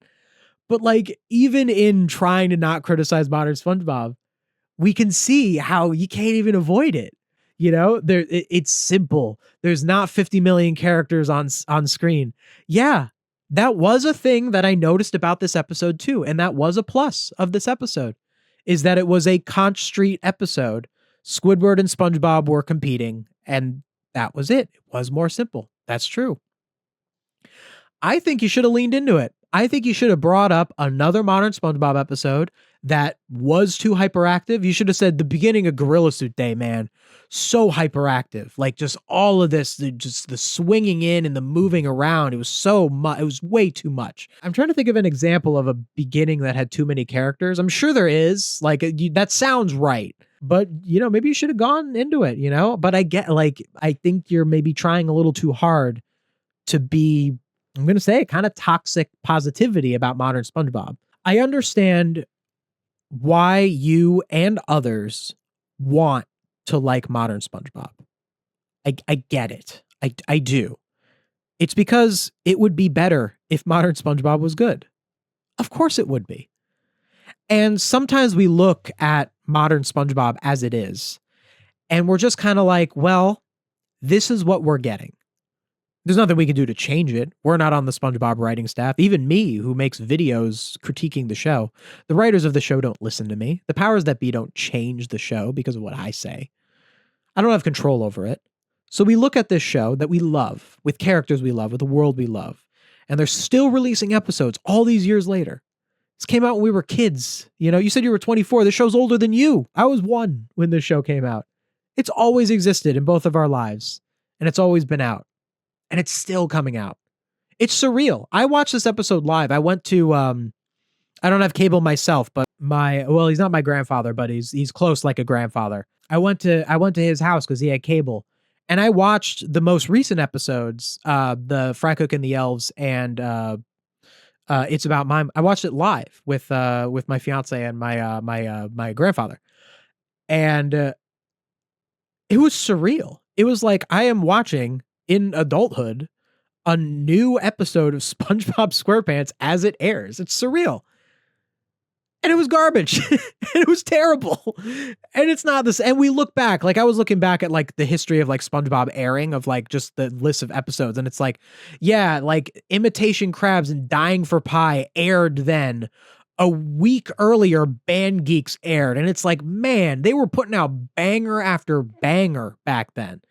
And then we're here now, and it's like, the best we can get is we're watching these episodes and we see a funny moment in it, and we're like, no, it's still good. See, it's still good. You know, there were a couple of jokes in It's About Mime and the Fry Cook Elves that were really funny. And I cling to those jokes. I'm like, oh, SpongeBob just made me laugh all these years later. And then I analyze the episodes and I'm objective about it. And I'm like, nah, these episodes were still trash. And you know what? That sucks. I don't take joy in that. You know, I take joy in the fact that I get a lot of views on YouTube talking about it. I do certainly get joy in that. That's nice. But I don't take joy in that the show is bad. I don't root for the show to be bad. If the show ended up being good next season, I would find something else to talk about. I would survive as a YouTuber. I would take that trade. I would like to see SpongeBob get better, even if it meant that my business would have to shift around for it. I think that would still be the better outcome. Here's a post about me. It's got a couple of comments so we can see. Legit tired of seeing this guy constantly on my For You page, even after clicking do not recommend. That is unfortunate that YouTube does not, that YouTube does still recommend me when they say do not recommend. That is kind of a failure on YouTube's part. Like if this person doesn't watch me, I don't want YouTube to show me to people who don't want to watch me. Like, you know, if I'm not your taste, like that's fine. But anyway, they're making a post. They're saying they don't like my title and thumbnail. I'm sure this person did not watch the video. How bad is modern SpongeBob, like, genuinely? And then the OP says, it's not as bad as people make it out to be. I saw the episode this guy was talking about, and it's decent. Do you notice how they're not saying why it's decent? They're not saying what was good about it. They're not analyzing the story. They're not like, why was it decent? What was decent about it? I am curious. I know it's a Reddit comment, a Reddit reply. Like, maybe it's not, but I don't know. If you make a whole post and then someone asks a question and all you have to say is, the episode was decent. Well, the video that you're criticizing, that you're putting the title and thumbnail, this video that you didn't watch, has an argument for why this episode is bad. Why don't you refute it? It's horrible, just spinning its wheels with no stories to speak of, just 11 minutes of unfunny gags. Look, notice how the person who says that modern SpongeBob is bad is the one who has at least a little bit of an argument. Like, they could have gone a little more in depth, but still, just spinning its wheels, no stories to speak of, 11 minutes of unfunny gags. These are statements about what is wrong with the show. These are statements about certain things that are happening.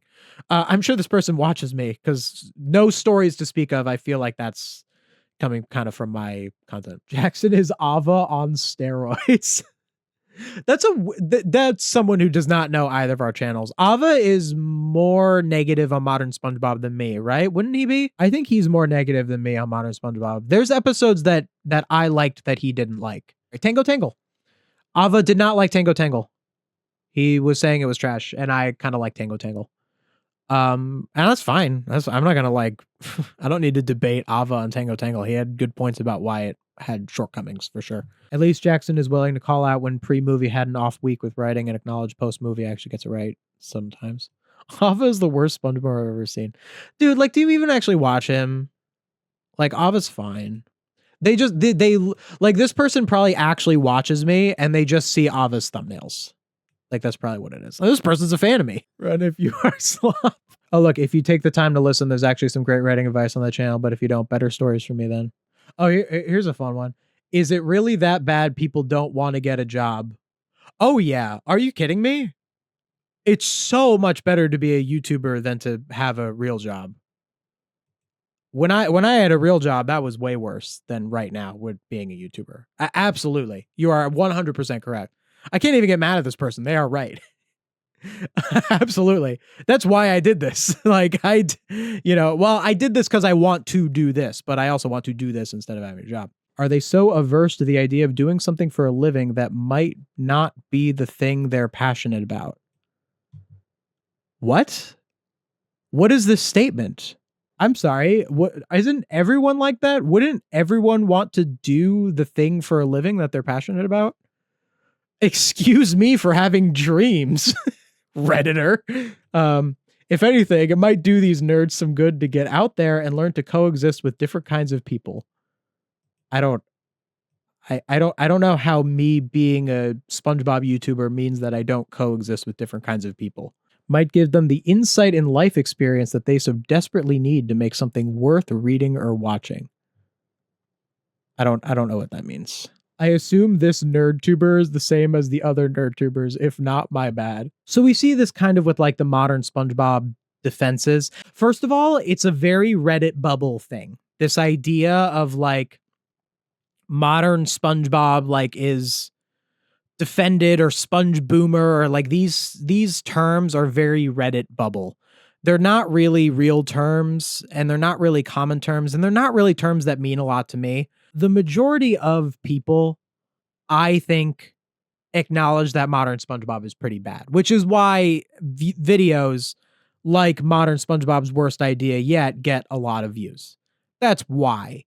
Because I think that in a pure number sense, more people acknowledge that modern SpongeBob is bad than the people on like r/SpongeBob that want to believe that it's good. And I think the reason for that is that saying that modern SpongeBob is good is either clinging to a couple of episodes that are good or really wanting the episodes to be good and finding the little parts of any episode that is good and holding on to it to make yourself feel better, or just outright having apathy towards the idea of stories being good, the idea of stories being meaningful. There are people who are apathetic to that. There are people who are against the idea of stories being meaningful. And there's a whole bunch of different personal reasons why people feel that way. It depends on the person, for sure. But there are a lot of people who are like very toxic apathy of, it's just a kid's show. It's just this. I don't think that's Justin's deep dives, by the way.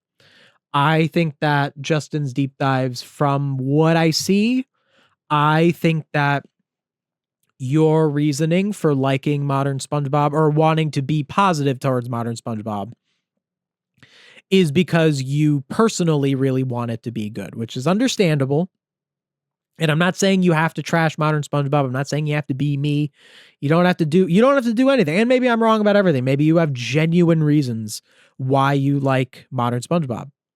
Make your arguments, make real arguments. But a lot of these like Reddit calling people sponge boomer people, which I'm sure you're like, if considering the whole like Justin's deep dive drama, considering the whole pretending to be a fan of themselves, obviously Justin is someone who has been on Reddit a lot and maybe sees this Reddit bubble of people.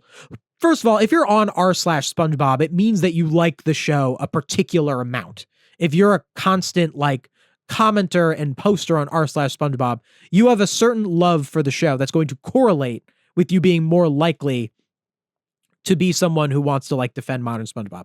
So you're getting that, and you're getting a bit of this bubble of like this whole sponge boomer thing, this whole that. When in reality, especially when it comes to a mass audience, most people see modern SpongeBob for what it is, which is a poorly made show that has gone on for a very long time. And to most people, they think it's gone on for too long and it should end. That is not my position. I think that modern SpongeBob could get better. And that's what I kind of try to steer people towards with my content. If anything, Justin, I think that what you could take from this is that perhaps if you want to be positive about modern SpongeBob, and if you're willing to be a little negative on modern SpongeBob, which you clearly have negative opinions on modern SpongeBob, there are clearly some episodes of modern SpongeBob that you do not like. Because you just said that the beginning of some episodes are hyperactive. You acknowledge that this episode is funny when most aren't. There's clearly some episodes that you don't like. And there is nothing wrong with using that to build your channel. There is nothing wrong with that. And then what you can do is you can take these bad modern SpongeBob episodes and then you can talk about like what I do. Like, I'm not even that negative. When I talk about a bad modern SpongeBob episode, I will rewrite it and talk about how it could have been good. I try to morph it into something positive. That's a lot more productive than trying to cling to modern SpongeBob is still good because a bunch of people on Reddit get upset. Plankton and Karen and all of these characters, which is fine if they do that. It's totally fine. But for an episode like this, it doesn't sound like it's fine when they do that. Because you're criticizing it. You're saying that it had too many characters. And like maybe what you mean by it's fine is there can be times where that works, where a lot of characters on screen like does work. I get that's kind of what you mean, but it also, you're kind of contradicting yourself already. You're saying, oh, this episode is good because it doesn't have a million characters on screen. And then you say, but it's fine. Another reason why I think you should script your videos. it's very self-contained. We don't really ever leave SpongeBob's front yard and Squidward's front yard. It works very, very well as a nice little self-contained episode. Another huge compliment I can give it is... That's a pretty good statement. Like, that's good. Yeah. A more academic term for it, you could call it a Conch Street episode. That's how I would refer to it. I believe that's how Avo would refer to it too. An episode of SpongeBob that takes place almost entirely on Conch Street is generally called a Conch Street episode. You just said a lot to say a statement that could have been said with fewer words. You know, why say a lot word when few word do trick, you know? Unless you're live streaming like me, I'll just go on and on. But that's live streaming. Live streaming is different. Doing a video essay is a different audience. Is the art style. There are a couple very exaggerated shots, but the show seasons 15, 16, and 17 have really not gone back to that brain rot aesthetic that people... Brain rot aesthetic. I forgot how negative you were about modern SpongeBob when I watched this yesterday. You clearly have some negative opinions about modern SpongeBob, and I think you're denying that in yourself a little too much when it would help you. The people who are gonna like not like that you criticize modern SpongeBob, I'm sorry, they don't really like. There's a couple of them, but they're not. It doesn't matter. And you're going to get it the other way too. Like, no matter what you do, people are going to criticize you. Like you are. Like you should just live your truth. Like live your truth. Like make the videos that you believe are right. You know, don't let Reddit and how they view sponge boomers like taint your own thing. Here's how any YouTuber should approach their content. Look at something in the world that you think is a problem and discuss how you would fix it. That's what I do. When I see modern SpongeBob is not very good, how would it be better? These writing principles being applied to modern SpongeBob would make it better.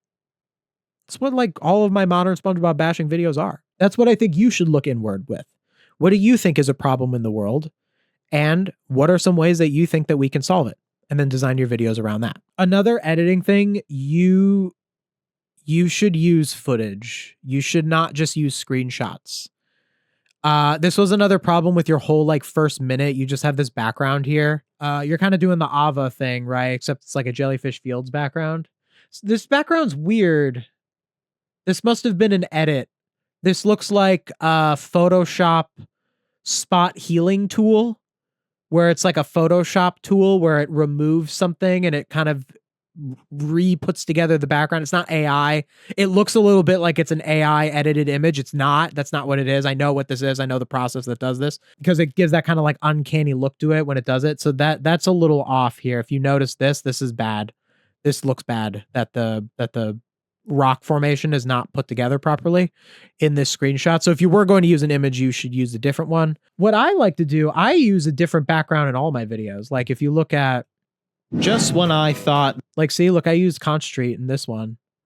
Like Conch Street is the background in that video. Oh, look, if you look at like period pieces, look, see, like I use the background from the episode. Like, see how it's like I'm talking about Dunces and Dragons and I'm using the Dunces and Dragons background. Talking about UGG, I'm using the UGG background. That's what I like to do. I know Ava doesn't do that. Ava just does the same Conch Street background. I get it's a little easier to always use the same background. It's not that hard to find these screenshots though. I like to do different ones. Personal preference. Personal preference.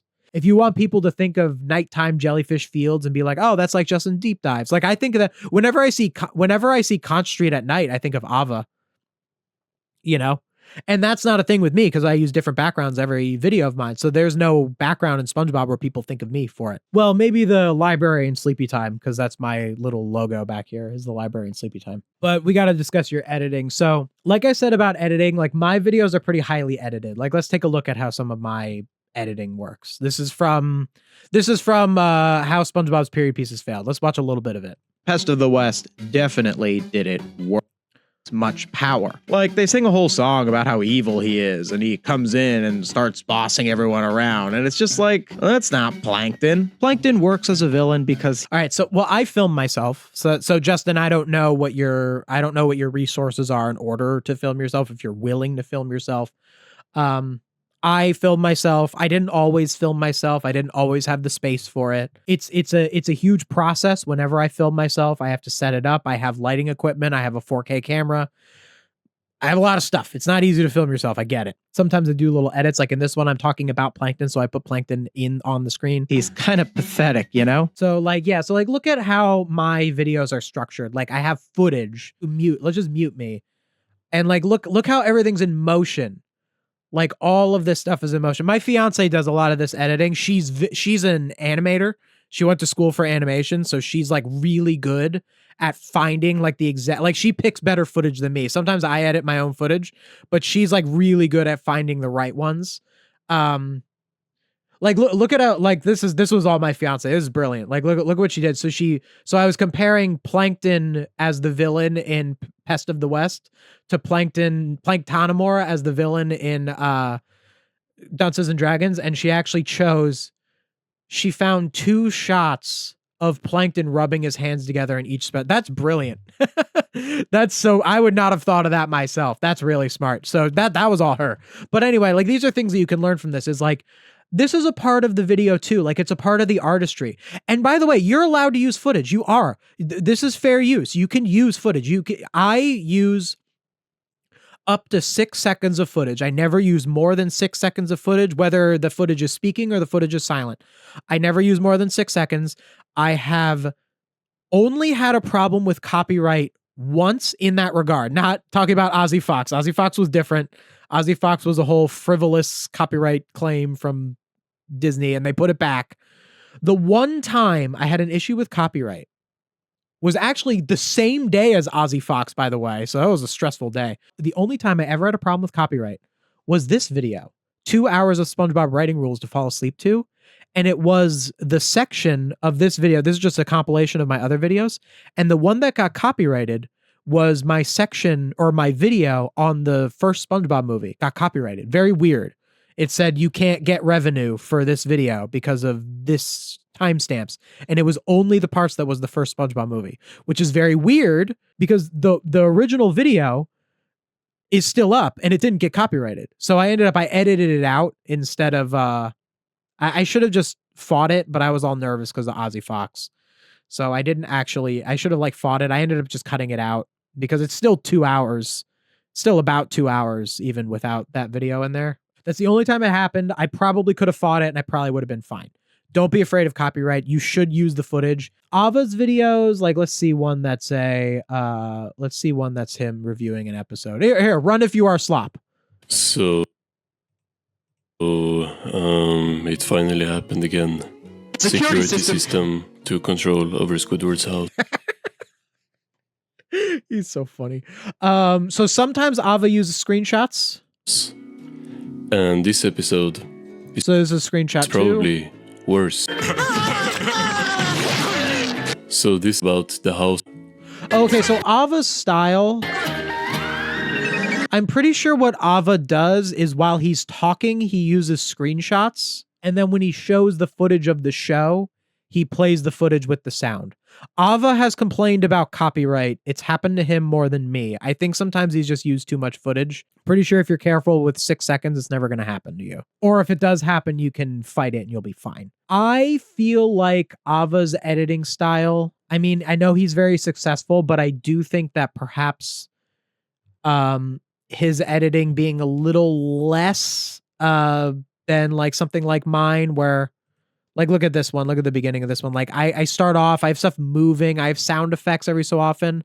I don't know if that negatively affects Ava's videos. I'm not going to say it definitely does, but it's something to think about. There is a reason to have footage constantly moving. There is a reason to have effects. There is a reason to have stuff like this where SpongeBob and Patrick come up. You don't need to be SpongeTruths. You don't need to be brain rot. You don't need to be trying to get iPad kids and retention maxing and something has to move every 4 seconds. You don't have to be that crazy with it. But the footage actually moving, I think, goes a long way in helping with what I am talking about. I think it does make a difference. And I think it's something that you should consider is putting actual moving footage instead of the screenshots, especially when you're just starting out. Maybe Ava's big enough that he keeps the viewer retention even with just screenshots. He never didn't do that. So I don't know. Maybe you can. I just think that your best odds are to put in some footage. And yes, it's a lot more work to put in footage. It is. I spend a lot of time editing my videos. My fiance spends a lot of time editing my videos. I think it's worth it. I wasn't going to watch this episode last night. It was already midnight when I went to bed, but I saw. You don't need to say all this. You don't need to say all this. It's just too much. I saw someone on Twitter say that there's an account where you can send an opinion into the account and then they'll post and people will vote if they agree or disagree or whatever. Oh yeah, this was fun. So he's talking about bitter groans and gardens, but honestly feel right at home in season 3. Opinion, do you agree or disagree? Let's hear what he has to say, and then you'll hear what I have to say. But essentially, the opinion was that bitter groans and gardens would fit in very well with seasons 1 through 4, and I was like, that's really interesting to me, and so I watched it, and It's interesting you said seasons 1 through 4 when it says seasons 1 through 3. I think I get why you did. You probably consider 4 on the same level as 1 through 3. I can get that. Season 4 is pretty good. I can see its shortcomings between 1 and 3. I do have a pretty big cutoff after 3, but I can see why you could lump 4 in there. Again, in terms of story, in terms of actually valuing story, season 4, every episode of season 4 has an actual story. and I know you're a big season 4 fan. Like that was like your most recent video. It was like season 4 deserves your respect or something like that. But that does speak well to your own media literacy, that you understand the merits of season 4, because I think a lot of season 4 criticisms, there's plenty that are valid. Like Good Neighbors is a bad episode. Like there's plenty of problems with season 4. There are ways that you can see how it lowers in quality for sure. But I do think that a lot of criticisms of season 4 do ignore how season 4 succeeds at still telling good stories. I watched it and I absolutely have to agree. The humor. Okay, so Justin, you agree that Bitter Groans and Gardens would feel right at home in seasons 1 through 3. Here is great. Again, it's not seasons 1 through 4, not even 1 through 5, and I don't think the show ever will. Wait, so do you agree or do you not? Bitter Groans and Gardens would fit in very well with seasons 1 through 4. And I was like, that's really interesting to me. And so I watched it, and I absolutely have to agree. The humor here Okay, I absolutely have to agree. Is great. Because the humor is great. Not a great argument, but we'll get into that. Again, it's not seasons 1 through 4, not even 1 through 5. And it's not seasons 1 through 4, not seasons 1 through 5. So you just said that you agree, but then you said that it's not. So you don't agree that it would feel right at home in seasons 1 through 3. I don't think the show ever will be. And when you stop expecting that, you will be a heck of a lot happier. So this is kind of a take that I have. I mean, I don't say that you're happier if you stop expecting that, because you should expect the show to be good. That is not a hard ask from professional writers and animators to make a good show, who are working with the most popular cartoon character on Earth. But I get what he means. He means that the show does not have to be like seasons 1 through 3. And I have made that distinction before. I have said that SpongeBob doesn't have to be exactly like seasons 1 through 3 in order to be good. It can be good without being like seasons 1 through 3. If they just made it like seasons 1 through 3, it would be good again, and that would be fine. And that's probably what I would prefer, to be honest. But it doesn't have to do that. In fact, I said that in my Modern SpongeBob Not Trash video that I saw that he watched from the screenshot. So he's actually seen that video. So I think he got that from me, but he's kind of tweaking it into this sort of different, I want to say, I'm going to point out toxic positivity, saying if you don't have the expectation for it to be like seasons 1 through 3, you would be a lot happier. There's some validity to that, because there could be people who don't enjoy certain episodes because they're not like seasons 1 through 3. And that does cloud their judgment of the show. But that's not why most people don't like it. Most people don't like the new show because it's not well done. Like, for example, I straight up disagree that Bitter Groans and Gardens would feel right at home in seasons 1 through 3. And I have an actual argument for why. It's not just, oh, I didn't like it and seasons 1. Because here's what your mind goes to. Here's what our mind goes to with that question. Seasons 1 through 3 is good episodes. Other seasons is bad episodes. It's not asking this, but to most people, it's only asking, is Bitter Groans and Gardens a good episode? That's basically the only ask, when that's not really the ask. And Justin understands that. He's saying that that's not really the question. The question is it like seasons 1 through 3? Not, is it a good episode? So I am going to argue that Bitter Groans and Gardens is not like seasons 1 through 3, because in seasons 1 through 3, the characters have specific character flaws that are meaningfully challenged. And these character flaws are deep and interesting in every single episode, even ones that aren't as good. Bitter Groans and Gardens does not have this. Bitter Groans and Gardens, you could say, okay, well, Squidward has the character flaw because he's too competitive and he tries to sabotage SpongeBob's garden. Sure, it's kind of there. And then at the end, he gets comeuppance because he turns into the tree because he does too much. Okay, that's there, sure. But beyond that, like the actual character reason for Squidward being worse than SpongeBob, I would say the reason that Bitter Groans and Gardens is not like a season 1 through 3 episode, I think can be best illustrated if we compare it to an actual season 2 episode. I believe it's 2, Artist Unknown, which I just talked about in my Twinkle, Twinkle, Patrick Star Theory video. So it's pretty fresh in my mind. In Artist Unknown, similar to Bitter Groans and Gardens, We see Squidward failing at something and SpongeBob succeeding at something. There are plenty of episodes like this where Squidward is bad at a thing and SpongeBob is good at it, and that is the conflict of the episode. In Artist Unknown, it's art. Squidward is a bad artist, SpongeBob is a good artist. Bitter Groans and Gardens, it's gardening. Squidward is a bad gardener, SpongeBob is a good gardener. Okay, so in that regard, they're the same story, right? So Bitter Groans and Gardens would feel right at home in seasons 1 through 3. Here's the difference. In Artist Unknown, there is a tangible character reason as to why Squidward is a bad artist and SpongeBob is a good artist. Squidward is too wrapped up in the rules of art, and Squidward is too self-centered. All of his paintings are self-portraits. He puts the Squidward nose on the Michelangelo, bold and brash, more like belongs in the trash.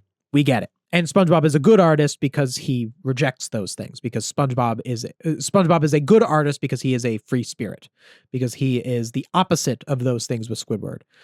And that is what makes SpongeBob a good artist and Squidward a bad artist. And that is directly tied into the story itself.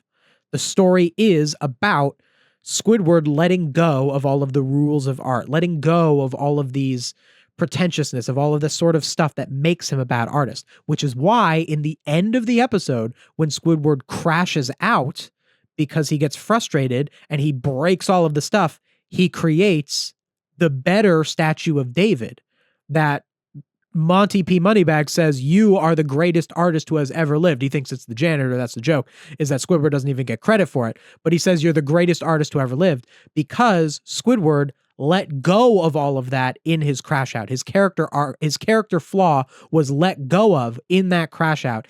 And then the tragedy of the episode is that Squidward didn't even realize it. He went through a character arc and then he didn't even get to reap the rewards of it.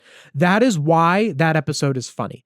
All of the jokes in that episode, the reasons that those jokes were funny is not an accident. It's because of that. It's because the writers understood that that was the story. And that's what makes the episode funny. Bitter Groans and Gardens, sure, Squidward's jealous. But why is Squidward a bad gardener? Why is SpongeBob good? The episode doesn't give us any reason why. Sure, Squidward's overly competitive. He wants it more. It's not enough. There isn't anything about SpongeBob that makes him more skilled than Squidward at gardening. There just isn't. And there isn't anything that Squidward meaningfully overcomes that makes him fail at the end, that makes the punishment more meaningful. Sure, it criticizes bad behavior. Okay, if you're in competition with someone, you shouldn't try to sabotage them. You should focus on yourself. And then it's revealed that SpongeBob's garden is only better than Squidward's because he got a magical serum from a wizard. That's the twist of the episode. So it even takes that away. It's not something SpongeBob did. Like, it's a funny twist. It is. But it's just like the writers sitting around going, what would be a funny twist? It's not them going, what is a reason for the character to be good at the thing that works with the story, which is what they asked themselves when they wrote Artist Unknown. I'm sure that's the only way they would have come up with it, is if they asked themselves that question. So this whole, like, a wizard gave me a special serum, it just doesn't hit the same because you don't feel like there's anything about SpongeBob as a character that made him better than Squidward. And you don't feel like there's anything about Squidward as a character that made him fail. It just all sort of happened. And this is something that just is not present in seasons 1 through 3, even in episodes that aren't very good. There aren't any episodes in seasons 1 through 3 or 4 for that matter, where things just happen. Even Good Neighbors is not a very good episode. It still has that. It still has character reasons, character flaws that happen. Is it too mean-spirited? Sure. But it does have those things. And Bitter Groans and Gardens does not, which is why it does not fit in seasons 1 through 3. That says a lot more than Bitter Groans and Gardens is like seasons 1 through 3 because it's funny. It says a lot more. And I think you're capable of a lot more, Justin. I think you are. You know, and also at the same time, the kind of analysis that I just did is not 100% necessary for success on YouTube. You could probably find a different, and you don't have to be me. You don't have to give the same kind of analysis that I do. You don't. You're fine. You're okay. Find your own, you know, if you compare me to Ava, I often will say in most of my videos, one of the main things that I say is the word story. The story did this. This episode doesn't have a story. The story failed. I say the word story a lot. Ava mostly uses the word comedy. If you watch Ava's videos, he will talk about how the comedy fails or succeeds. And Ava will go in depth, just as I do. One of the most impressive Ava analysis I've ever seen. There's two that are really impressive. He had an analysis of the Doodle Bob scene where Doodle Bob beats up Squidward and compared it to Curse of the Weredoodle and how Curse of the Weredoodles didn't work and the Doodle Bob one does work. And he had another one where he talked about the scene where SpongeBob and Patrick are sitting by the fire and with the chocolate bars, and Patrick's like, "You ate my only food." And he breaks down that scene and says it's like the funniest minute in the whole show. Just brilliant analysis from Ava in both those videos. I highly recommend both of them. But it's not the same kind of analysis that I do. He talks about comedy. He talks about how things succeed as comedy. If I were to similarly analyze both of those moments in their respective episodes, I would talk about it in terms of how it serves the story. Now, there's a lot of similarities in that. Comedy kind of is the story. So in a way, Ava and I do talk about very similar things, but there's also a meaningful difference. And maybe you should look for what your difference is. What's the thing that you care about? Squidward has a garden. He wants it to be great because he wants to win this contest. He wants to win the all-inclusive sweepstakes to the Mediterranean Sea, which is kind of cool. I like that they're like mentioning the Mediterranean. Okay, so try to avoid, when you're making videos, try to avoid stuff like, "That's kind of cool," or "I liked that," or "I thought that was funny." Try to avoid that. Think of it as a challenge to yourself. I think about this with writing a lot. So a common thing with amateur writers, I went to school for creative writing, screenwriting specifically.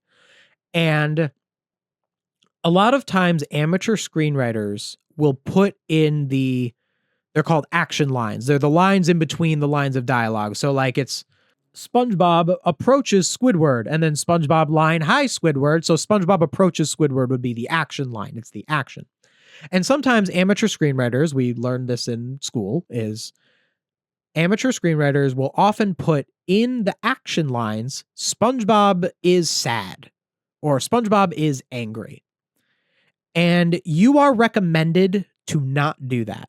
Not because that's not important. Not because it's not important to know that a character is angry or a character is sad.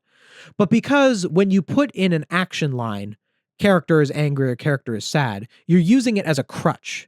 You're no longer actually, through the story, communicating why that is. If you just put in the action line, "Character is sad," you might not have actually done the work that communicates to the audience that that character is sad. You may not have done that. And it's the same thing with something like saying, "Yeah, like that's pretty good," or "That's pretty funny," is like you feel like you're getting your point across, but you actually aren't. And you are actively going against being able to get your point across because you've already put in, "Oh yeah, like that's funny. Oh, that's cool. Oh, I like that." And you're feeling like you did something when you actually didn't. So by challenging yourself to go, "Okay, I am never going to say this was cool or this was funny. Oh, I liked that. I'm never going to say that. I'm only going to make actual arguments about what I think of the story." If you challenge yourself to do that, the writing's going to be a lot harder, but you're going to get a lot better results out of it. Jackson, what do you think of the notion that live action writers should not work in cartoons and that all cartoons need to be written by artists? You know who I'm talking about. I don't know who you're talking about. I don't believe in a notion that any sort of creative should not be another sort of creative. I think that if someone is good at something, they're good at something. And if they're not, they're not. So like if you're a live action writer and you go and work in cartoons, you might struggle because you're used to writing live action. But if you learn the fundamentals of cartoon writing, then you're fine. I learned writing live action. That was my training as a screenwriter. Was focused mostly on writing hour-long dramas like Breaking Bad or The Sopranos. That was what I told all of my teachers back then, that was the thing that I wanted to learn the most. That was the thing that I wanted to specialize in. And my teachers would nurture that. They would go in like with the projects and I would move with stuff like that. And here I am. I became more of a cartoon reviewer. And I think that most likely if I ever produce my first show, it will probably be an animated show. So yeah, no, people have different skills. People have different things. And there could be like, I can't draw. I am not a drawer at all. If I get a show produced, the person who is doing the art is my fiance. She is the one who does that stuff. She knows what she's doing. And then we can work together as a team. Glad to hear your perspective. It's a heated debate in animation whether cartoonists should write cartoons or writers. Well, if a cartoonist writes an episode, they are a cartoonist who is also a writer. So if you draw a character and then you write the episode that character is in, you are also a writer. You're just both things. You aren't a cartoonist who does write. You are a cartoonist and a writer. Can it help? Sure, absolutely. But I think that I actually wrote an animated pilot. It's not public yet, but I did write an animated pilot. I do have it. I have a full script. I'm waiting to get a little bigger before I pull the trigger on it. I think I did a pretty good job for not being an artist. Drop the pilot. Yeah. Do you have multiple thousands of dollars for me so I can animate it? Cause I kind of need that first. All I did was write the script. It is, I'm sure people are going to complain that it's a Squidward torture episode. It's not. I just don't think that's very strong analysis of this episode. Like, maybe you can go into what a Squidward torture episode is. Maybe talk about how this episode is different from that. Like, you brought up this notion. It's a very interesting notion.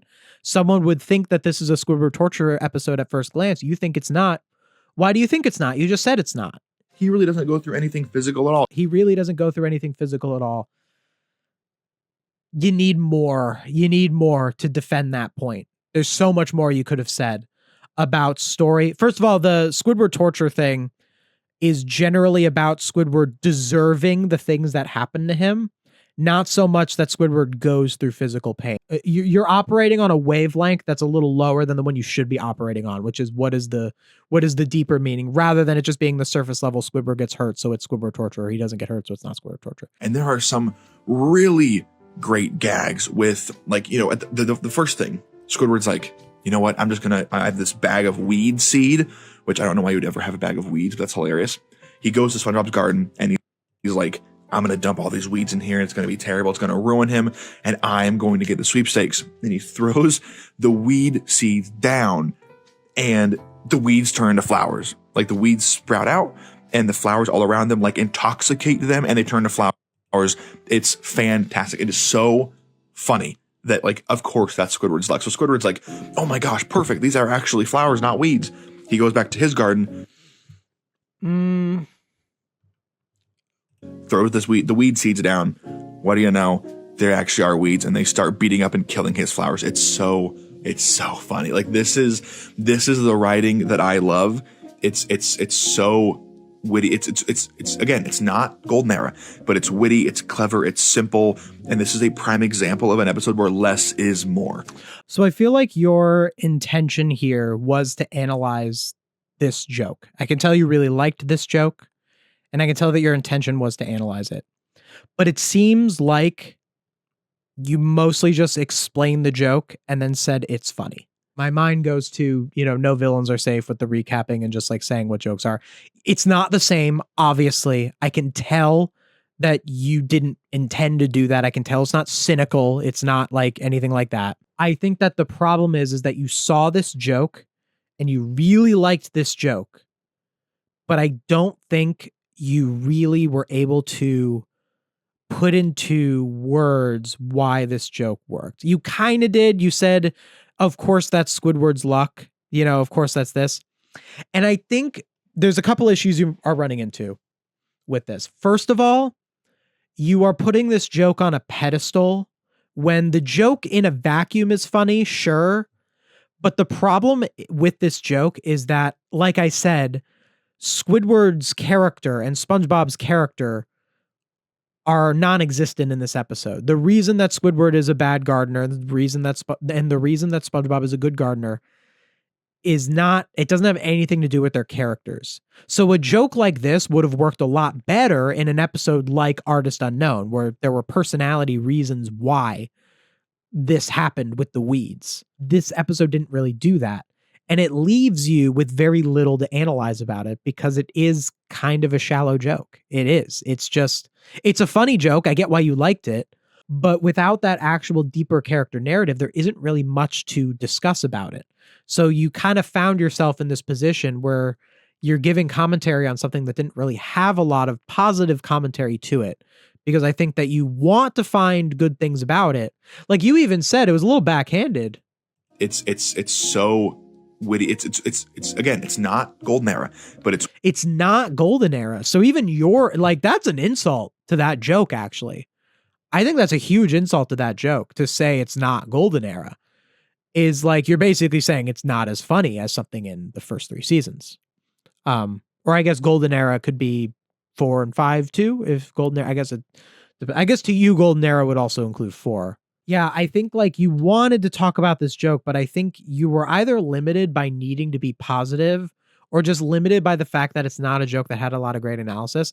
I will point out that Bitter Groans and Gardens as an episode, you'll notice I've covered a lot of season 17 episodes. I didn't cover this one. I just didn't cover it. So this was the sister episode to Lady in the Lighthouse. And when it came out, I did a video on Lady in the Lighthouse and I just ignored this episode. I almost talked about it in my Home Away from Home video as like an afterthought. I was going to talk about how Bitter Groans and Gardens and SpongeBob Spare Parts are episodes that could have been good but weren't really executed well. It ended up not really being relevant to the discussion, so I ended up not talking about them. But Bitter Groans and Gardens, it's not so much that it's a bad episode, and it kind of is. It's not a very good episode. I don't think it is. But there's a difference between a bad episode that's just kind of unremarkable and a bad episode where it's like, I need to cover this. Like the Fry Cook Elves and It's About Mime. I watched those 2 episodes and I'm like, I need to do a video on this. When I first watched Home Away from Home, I was like, this episode is trash and I need to do a video on this. There is so much to say about this episode. But every so often I'll watch episodes and I'll just be like, I don't have that much to say. Bitter Groans and Gardens was that kind of episode. I thought that with the Green Tentacle. I remember season 16, there was this long gap after Pigskin Pearl where there were 4 episodes of season 16 and they like didn't come out for a while. Like it was like, where are these last 4 episodes? And the Green Tentacle was like the next one. And then I remember when I got a hold of it, I'm like, finally, the next episode of season 16, I need to cover it. I need to do a video on it. And I watched it and I'm like, I don't have anything to say about this episode. It's just kind of, it's like fine. You know, it's like, it's not really amazing. It's not bad. Like, you know, it was, Green Tentacle actually, I think was a better episode than Bitter Groans and Gardens.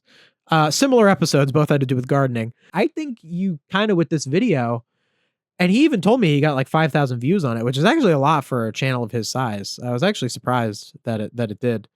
That it even got that. It might have gotten bumped up because it was a newer episode. Covering newer episodes is generally very helpful because no one's ever covered them before.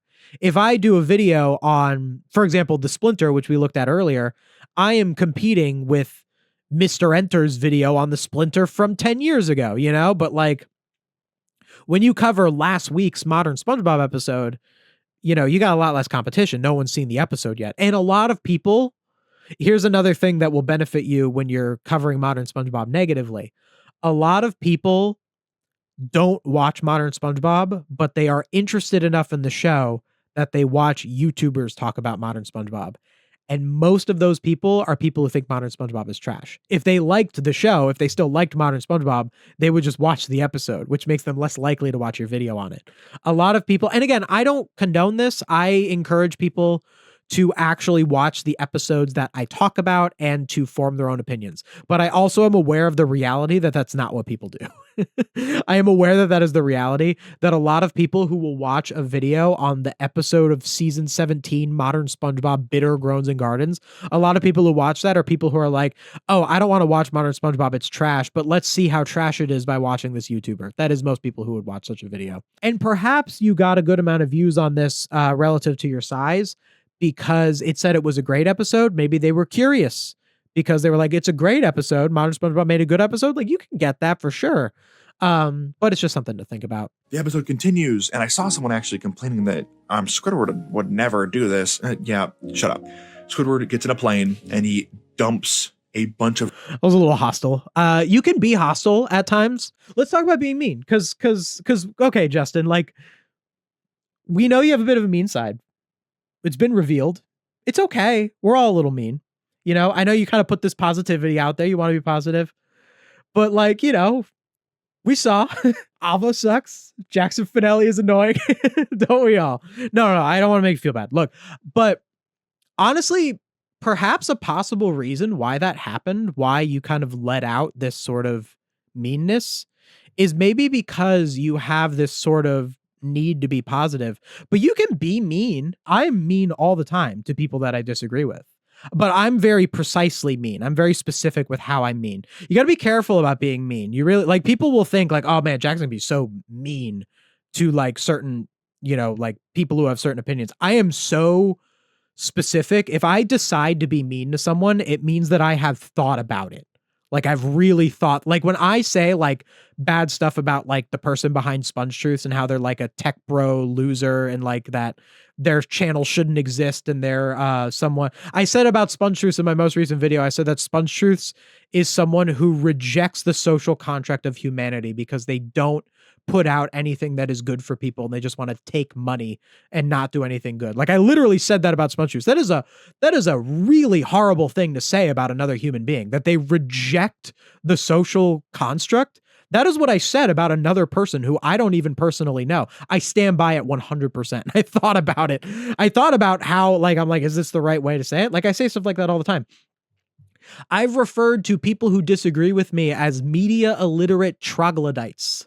That was something I said once in my Bubble Buddy video. I said, and I thought about it. I went, should I actually say media illiterate troglodytes? Is that too harsh? And I thought about it and I'm like, no, and what I said it about was to people who defend bad media, people who defend the idea of not looking at shows with a deeper meaning. That is who I think are media illiterate troglodytes. I do not think that someone who enjoyed the episode Bitter Groans and Gardens is a media illiterate troglodyte. I don't. I think that's fine. If you watch this episode and you got enjoyment out of it, I would never say that about you. I'm very specific. And I think that in this little moment here, this little moment that shined through of, I saw someone actually complaining that Squidward would never do this. Yeah, shut up. So I saw someone complaining that Squidward would never do this. Yeah, shut up. I think here's your problem. It's okay to be mean.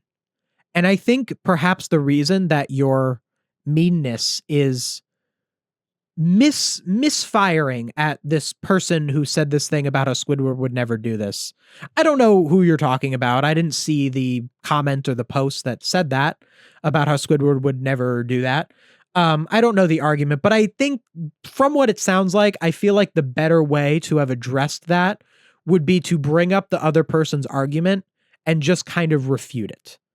I don't think the actual claim was enough to justify shut up. When I called my ideological opposition media illiterate troglodytes, I thought specifically about a position of defending mediocrity. And people who comment stuff like that are rude. Like, they're rude. They say it's a kid's show, bro. Like, the way that they talk is rude. I got a person who commented on a video recently, the Family Guy video, and they said, media literacy. Like, this is what they said. Like, these are the people that I call troglodytes. I don't think a guy who said, I don't think Squidward would do this, unless they were really rude about it. And if they were rude about it, like, show the screenshot, like, show that they were rude. And then you can go, shut up. And then we're on your side.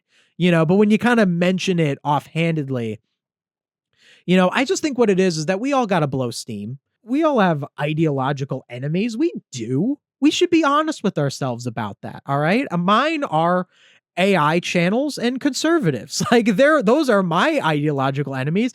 I rip on those groups of people all the time. It's fun.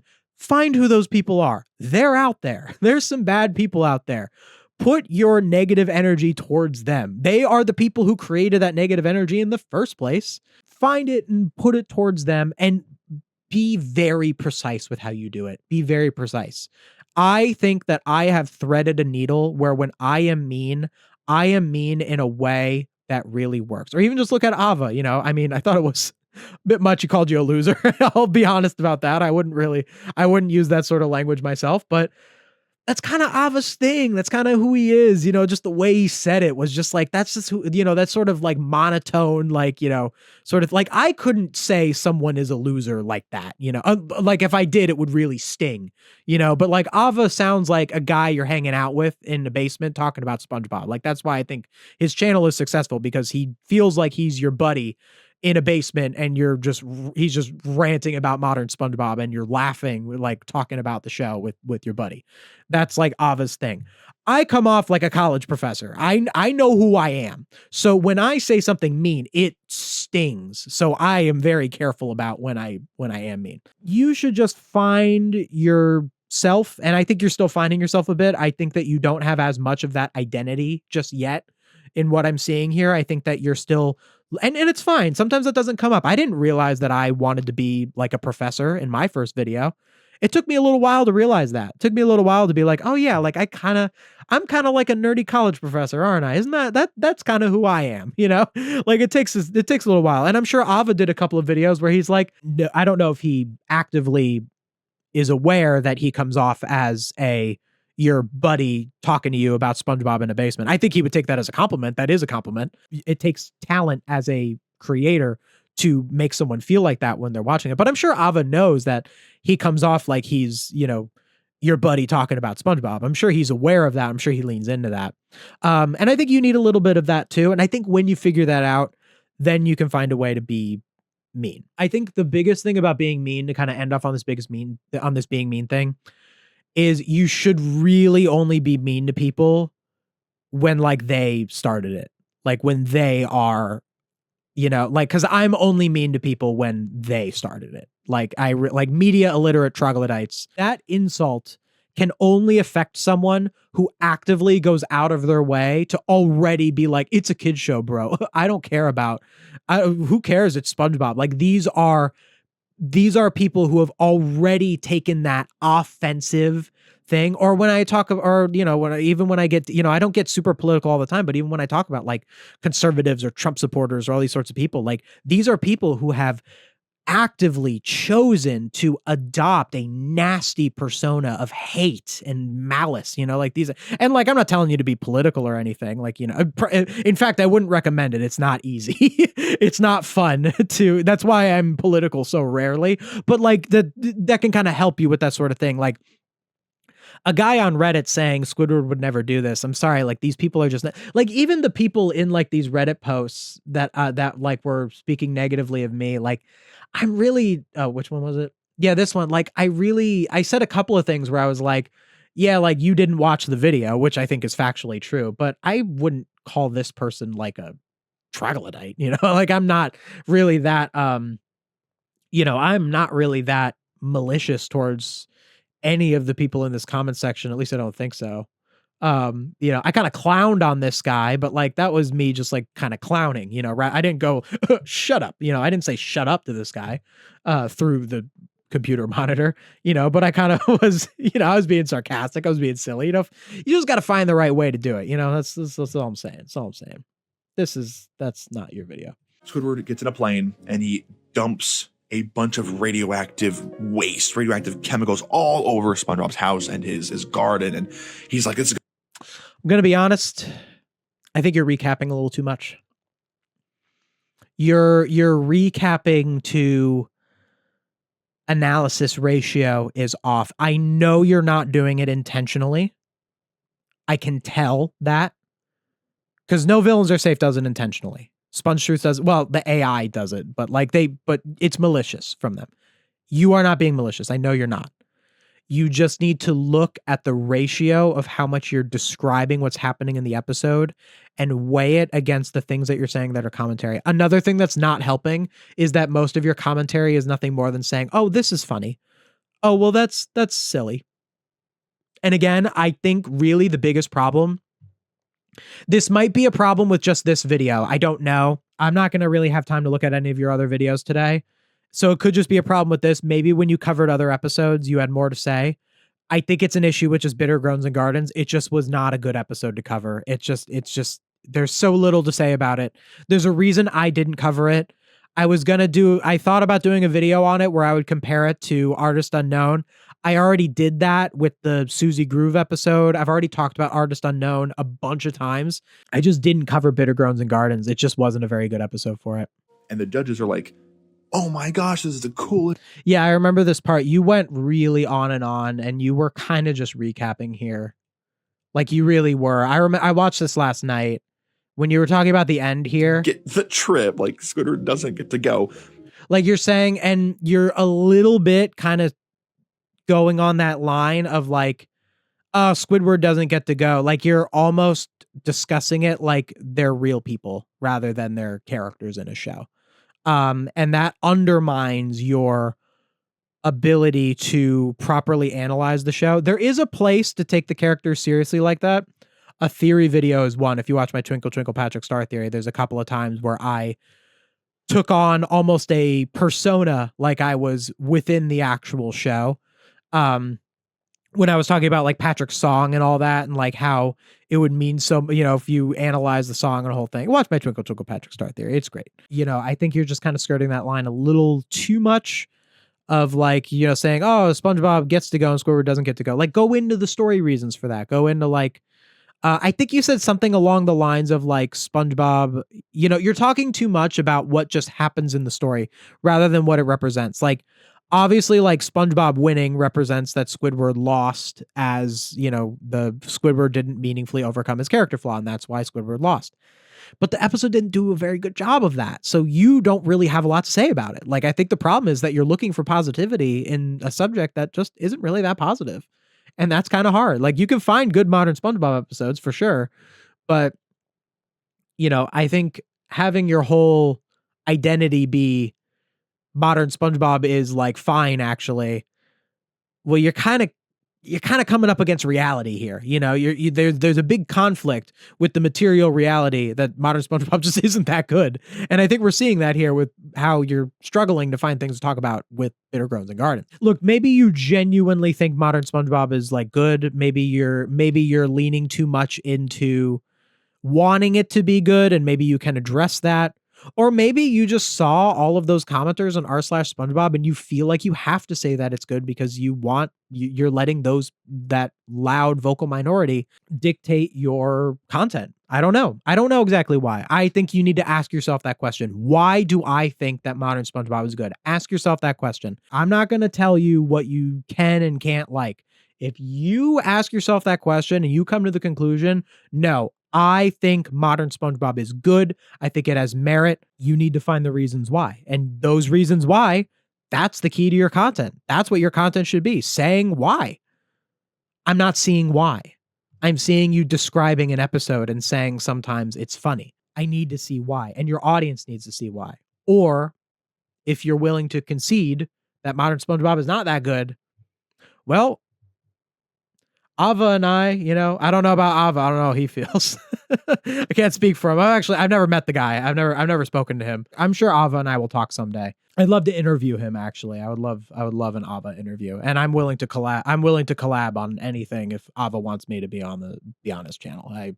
He's a creator I have great respect for, but I've actually never spoken to him. But as far as I'm concerned, Sponge Boomers, there's a seat at our table, and I will watch your growth with, we'll see how it's going. In order to be a really objective, really analytical YouTuber, like if that's your dream, Justin, you're gonna need to look at things a little deeper than that. Like if all you really think about with SpongeBob is like, I liked this episode or I enjoyed these visuals, I don't really know if making videos about it is for you. And again, I'm not saying that to discourage you. I'm because I think that there is more to you. That's what I mean is I don't think that that's what you are. I'll give you an example. There are someone talked about Let's Plays earlier, and I don't know if this applies to that person. I don't know their channel, but there's a common thing on YouTube that I saw a lot of when I first started out doing gaming, because I thought about doing Let's Plays and all that, and I did a couple very early on, where I would play like Mario Party or Pokemon or like certain things, and play video games on stream. I've done it with SpongeBob games more recently. Sometimes I do that, but I mostly discuss the channel. It's not really a Let's Play. It's more of an AMA.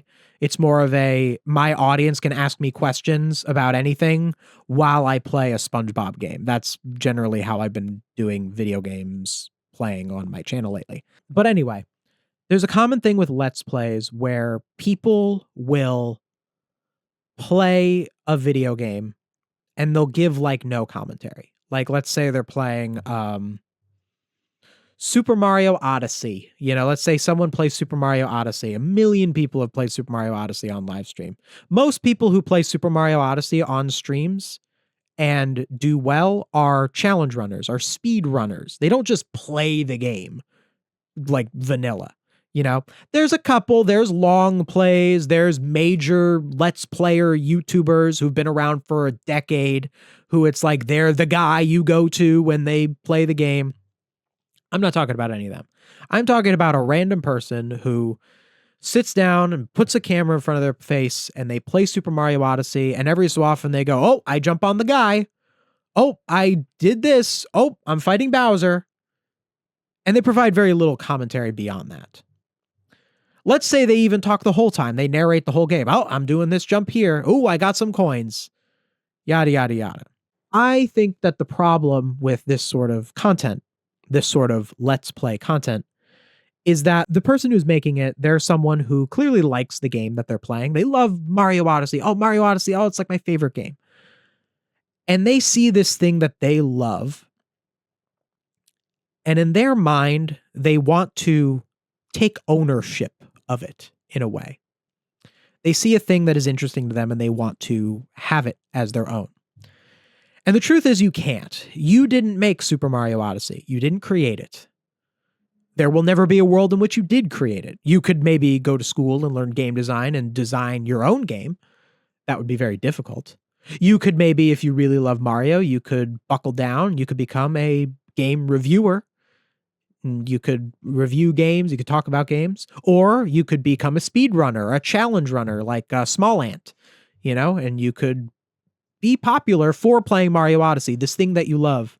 So I think that sometimes when people do this, when they do a Let's Play of a whole game and provide very little commentary and get very little views, let's be honest, they feel as though that they've accomplished something by doing it, but they also have that question of, oh, why don't I get more views? Why don't I have more views? And these are commonly the kinds of people that you'll see in like r/newtubers who'll be like, how do I get more views? Like, what do I do? Oh, what if I did like sub for sub? What if it was like they go into Discords and they try to ask people to subscribe to them, thinking that will help? Again, like what I said at the very beginning of this, the only real advertisement for your YouTube channel is the YouTube algorithm. It is. But these are the kinds of people who they just think, oh, if I was just given a chance, well, people would want to watch me play Super Mario Odyssey. But what they're getting wrong is that what people like is Super Mario Odyssey. You haven't given anything about yourself that people want to watch. And you think that because you have now taken ownership over the thing that you like, being Mario Odyssey, or perhaps in Justin's case, SpongeBob, that you now deserve that viewership, and that it's just YouTube not giving you the chance. Oh, I have to grow. Oh, I have to this. Oh, all that sort of stuff.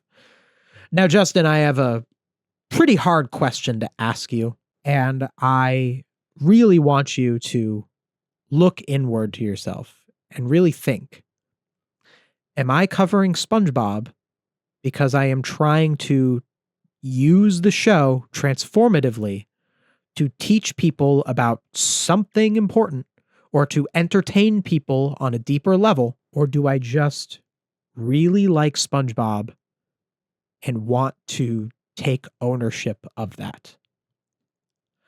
I believe that it is the former. I believe that you are someone who wants to entertain, who wants to do something more, and that's why you're doing this. I do truly believe that. And if the answer is the former, and that you genuinely want to entertain people, that you genuinely want to, you use SpongeBob to platform yourself. That's what I did. I did that. But my content's all transformative. The thing that I care about the most is teaching people about writing, teaching people about the arts, why the arts is important. I use SpongeBob as a means to an end to do that. I don't take ownership of SpongeBob. I don't own SpongeBob. With the Twinkle Twinkle Patrick Star theory, I gotta say it was a lot of fun. I got to use the SpongeBob characters to tell my own story. That was a great loophole. And hey, maybe if that's what you really want to do, maybe do some theories. Maybe that's your destiny. That's a thing, but you gotta really figure out what is your motivation for wanting to do this. And it should be to serve the audience. It should be to, it is a little bit about yourself. I mean, like I had said, It's a lot better than a regular job. That's for sure. But if there's something about you that really wants to do something more and just wants to use SpongeBob as a way to do it, then I think being a YouTuber is for you. And I hope the best for you, and I will see your progress. And I hope that today I have in some way brought you up, because that's kind of what I want to do. You know, when Ava, he's a very funny guy, you know, he was very silly, but he was hard on you today. And not gonna say you didn't deserve it, you know. I'm not, you know, you did a silly thing, and I think you know it. But I wanted to approach it differently. I wanted to approach this from a place of, what is it that you can do to find the success that I can tell that you want, that I can tell that you crave? And I think I went over a lot of things that you can do. I'm sure in a lot of ways I've only scratched the surface. I think another important thing is that even though you're being talked about by these bigger YouTubers, which is also very scary, let's address that too. Like this is the first time that I was mentioned by Ava in a video where I already have 20,000 subscribers. I would have been terrified if at 500 subscribers I was mentioned in one of Ava's videos. I probably wouldn't have wanted that. It's not good to grow like that. I think that for the time being, I thought about doing, you know, because I did an interview with Cartoon Corey. Cartoon Corey was already kind of big, though. Cartoon Corey doesn't have much fewer subscribers than I do. Cartoon Corey found his own way. He was already pretty much a mid-sized YouTuber. So me interviewing him, he's basically on my level in terms of where you are in the career. I feel like for you, Justin, I don't think that we should conduct an interview at this time. I think that what should happen is that I should not comment on your channel, and we could still be in touch interpersonally. You have my info. You can ask me advice. I'd love to give you advice. I'd love to give you guidance. Absolutely. But I think in terms of me like covering your channel or covering your videos or doing this or that, I am not going to do that beyond this until you are big enough that you are just a part of the conversation. I don't want to manufacture your growth based on me covering you and then people who watch me go and subscribe to you. Because by the way, that's going to hurt you. That would hurt your channel. Those people would not go and subscribe to you and then go watch you. You need to build your own fan base. You don't want me to do that. You might think in your mind, ooh, this guy who's got 20,000 subscribers, ooh, I got mentioned by a channel that has 100,000 subscribers, even though it was negative. You might be thinking that like that sort of thing is going to drive people to you. Or, you know, that was kind of the mindset with the Reddit. Oh, if I go on Reddit and there's posts about me on Reddit, then people will go to me. There's one way forward, and it's to understand the YouTube algorithm and have that recommend you a fan base. That's how I did it. That's how Ava did it. That's how just about every successful YouTuber did it. And I want to see you do it too. So until that time comes where you are a big enough channel that you have your own platform, and me doing an interview with you is not giving you a platform, but working with your platform, which is what I would rather do, that's when that should happen. But yeah, I think that from there, Justin, I wish you the best, and I hope that you will take my advice to heart. I hope that you will use it to become the best version of the YouTuber that you want to be. You don't have to be another me or another Ava or another anyone else. I want you to be the best version of you. Find who you are. And yeah, I think that's all I got to say. That was one deep dive on Justin's deep dives, huh? All right. Okay. He deleted the channel. I know. He said that he probably has to start a new channel. That's probably for the best. He should start a new channel. He should start fresh. He should start fresh because I think that there's a lot of advice I gave him that's very different from his first couple of videos. And what he should do is he should take the videos that he already did and he should rewrite them and do them a little later. Except Bitter Groans and Gardens. I think he should just ignore Bitter Groans and Gardens. It's just not a good subject for a video. But I know he did like an Atlantis Scorpantus video. He did like a season 4 retrospective, a Krusty Towers video. Like he did some stuff like that. But about using footage from the show, what about the real gyms? He only uses screenshots, but his editing style fits really well with it. I don't know about the real gyms. I'm sure plenty of people do well without using footage from the show. It's not a hard and fast rule. Ava doesn't use footage from the show except when he's quoting the show. He uses screenshots in pretty much every other part of his discussion. I was more so saying that Justin would have better odds using footage from the show than if he didn't. If he has, and even you said this, the real Jim's person, I don't know anything about them, but you said that it works with his editing style. So if Justin comes up with another kind of editing style that is better with screenshots, then sure. I think he was using screenshots because he was nervous about getting copyrighted. That's very common. So I think that that's why he was using screenshots. Or maybe he doesn't have access to the footage. I know the footage is sometimes hard to get a hold of. So yeah. All right. Well, thank you all so much for watching. And I will see you next time.